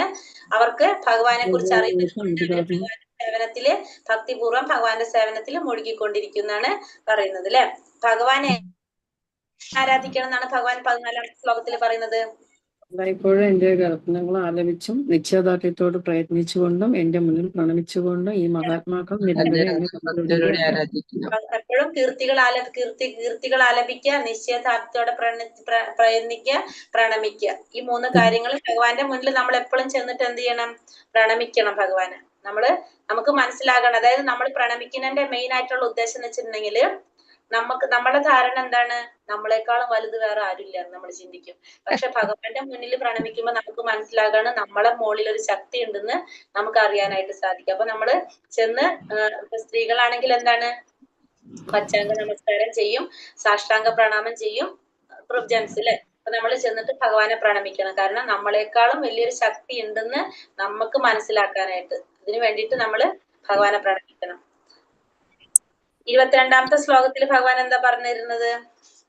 ദിവ്യരൂപത്തെ ധ്യാനിച്ചുകൊണ്ട് പൂർണ്ണമായ ഭക്തിയോടെ ആരാണോ ആരാധിക്കുന്നത് അവർക്ക് ശ്രവണം, കീർത്തനം, വിഷ്ണു സ്മരണം, പാദസേവനം. അതായത് ഭഗവാൻ പറഞ്ഞത് ഭക്തിയോടെ ആരാണോ ഭഗവാൻ ആരാധിക്കുന്നത് അവർക്ക് വേണ്ടതൊക്കെ ഭഗവാൻ നൽകുകയും ചെയ്യും, അവർക്കുള്ളതൊക്കെ ഭഗവാൻ നിലനിർത്തുകയും ചെയ്യും. അപ്പൊ നമ്മളെ കയ്യിൽ നിന്ന് എന്തെങ്കിലും പോയിട്ടുണ്ടെങ്കിൽ അത് നമുക്ക് വേണ്ടാത്തതായിരുന്നു, എന്തെങ്കിലും കിട്ടിയിട്ടുണ്ടെങ്കിൽ അത് നമുക്ക് വേണ്ടതായിരുന്നു നമുക്ക് മനസ്സിലാക്കാം. കാരണം നമ്മളെക്കാളും നന്നായിട്ട് അത് അറിയുന്നത് ആർക്കാണ്? ഭഗവാനാണ് അല്ലെ. നമ്മള് മക്കൾക്ക് മേടിച്ചു കൊടുക്കുമ്പോ ചില കാര്യങ്ങൾ നമ്മൾ പറയും ഇത് നിങ്ങൾക്ക് വേണ്ട, പക്ഷെ അവര് വാശി പിടിക്കും, നമ്മൾ കൊടുക്കില്ല. കാരണം നമുക്കറിയാതെ അവർക്ക് വേണ്ടാത്തതാണ്. നമ്മളെ അച്ഛൻ ആരുടെ? ഭഗവാനാണ്.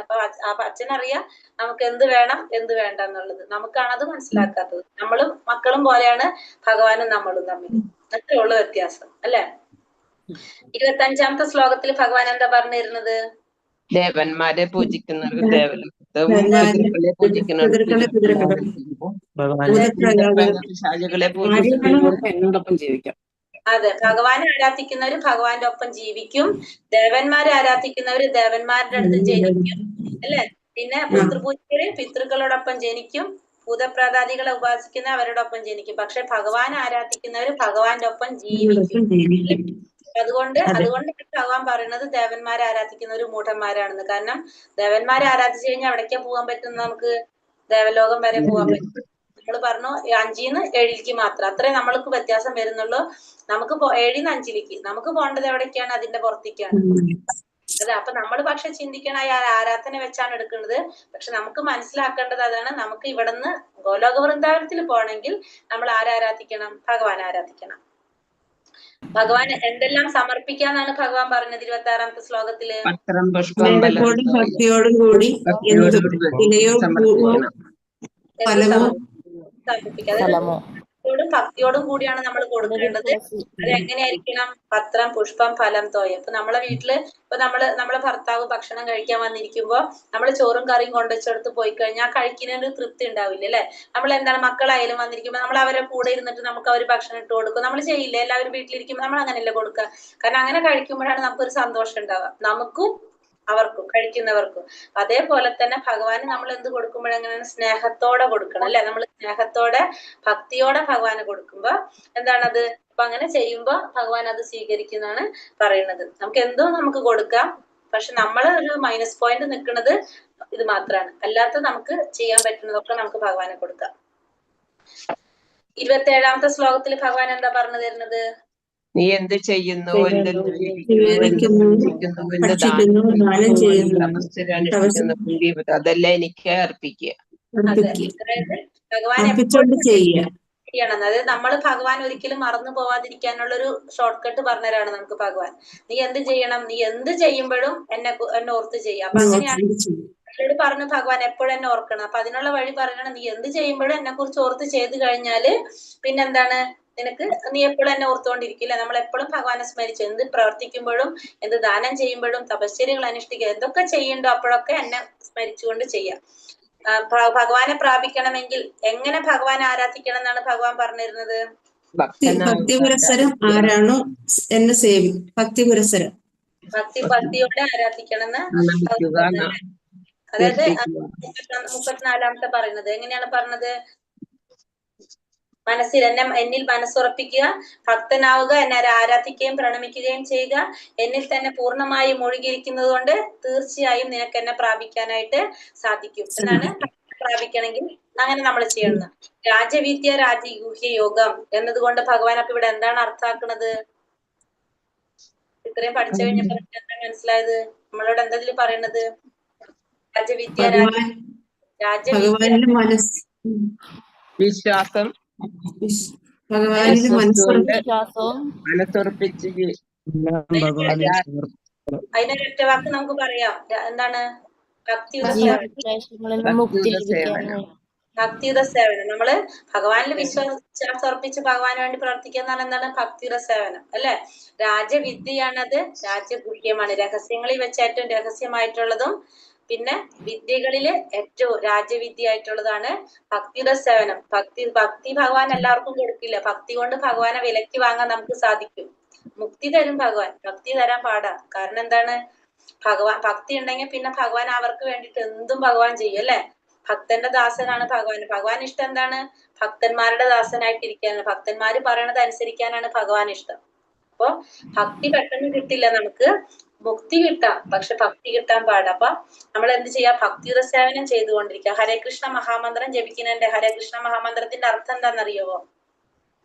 ഹരേ കൃഷ്ണ ചൊല്ലുന്നതിന്റെ അർത്ഥം, അതായത് ഭഗവാന്റെ അന്തരംഗ ശക്തി രാധാറാണിയാണ് നമ്മൾ പറഞ്ഞല്ലേ ശുദ്ധഭക്തന്മാരൊക്കെ സംരക്ഷിക്കുന്നത്. ആ രാധാറാണിയോട് നമ്മൾ പ്രാർത്ഥിക്കുക. ഭഗവാൻ എപ്പോഴും ആരാഗ്രഹിച്ചു കൊണ്ടിരിക്കുകയാണ്? രാധാറാണിയെ ആഗ്രഹിച്ചു കൊണ്ടിരിക്കുകയാണ്, അല്ലെ?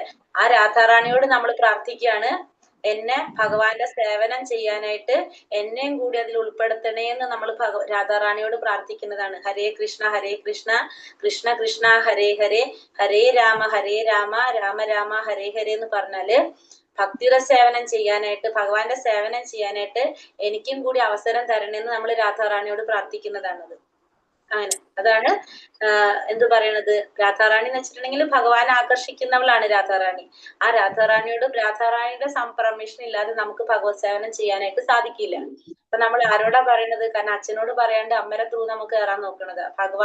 ഭഗവാനേക്കാളും പെട്ടെന്ന് ഇപ്പൊ നമ്മളെ മക്കള് വീട്ടിലെങ്ങനെയാണ്, അച്ഛനും അമ്മ ഉണ്ടെങ്കിൽ എന്തെങ്കിലും കാര്യം നടക്കണമെങ്കിൽ എന്ത് ചെയ്യും, അമ്മയുടെ വഴി പോവാൻ നോക്കും. അല്ലെ, ചില മക്കൾ അങ്ങനെ ചെയ്യും, അച്ഛനോട് ഡയറക്റ്റ് പറയാതെ അമ്മയുടെ ത്രൂ പോവാൻ നോക്കും. അപ്പൊ അമ്മ ആ സമയത്തിനനുസരിച്ച് ആ കാര്യം പറഞ്ഞ് നടത്തി കൊടുക്കുന്ന മക്കൾക്ക് അറിയാം.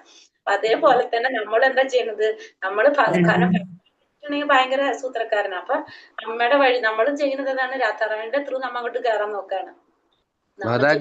മാതാജി ഞാൻ ഇതിന്റെ ഈ ഹരനാമ ഇതിന്റെ മന്ത്രത്തിന് അർത്ഥമുണ്ടോ എന്ന് ചോദിക്കാൻ വേണ്ടി ഇരിക്കുകയായിരുന്നു. പിന്നെ വേറെ ഒരു ചോദ്യം കൂടെ ഉണ്ടായിരുന്നു.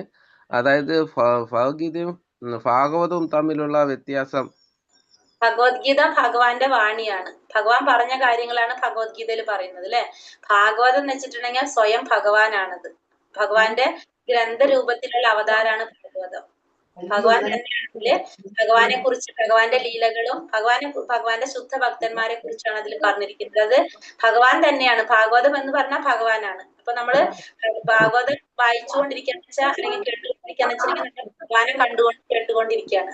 ഭഗവത്ഗീത ഭഗവാന്റെ വാണി, ഭഗവാൻ പറഞ്ഞ കാര്യങ്ങളാണ് ഭഗവത്ഗീതയിൽ പറയുന്നത്. ഭാഗവതം എന്ന് പറഞ്ഞാൽ ഭഗവാൻ തന്നെയാണ്. ഗ്രന്ഥരൂപത്തിലുള്ള ഭഗവാന്റെ അവതാരമാണ് ഭാഗവതം.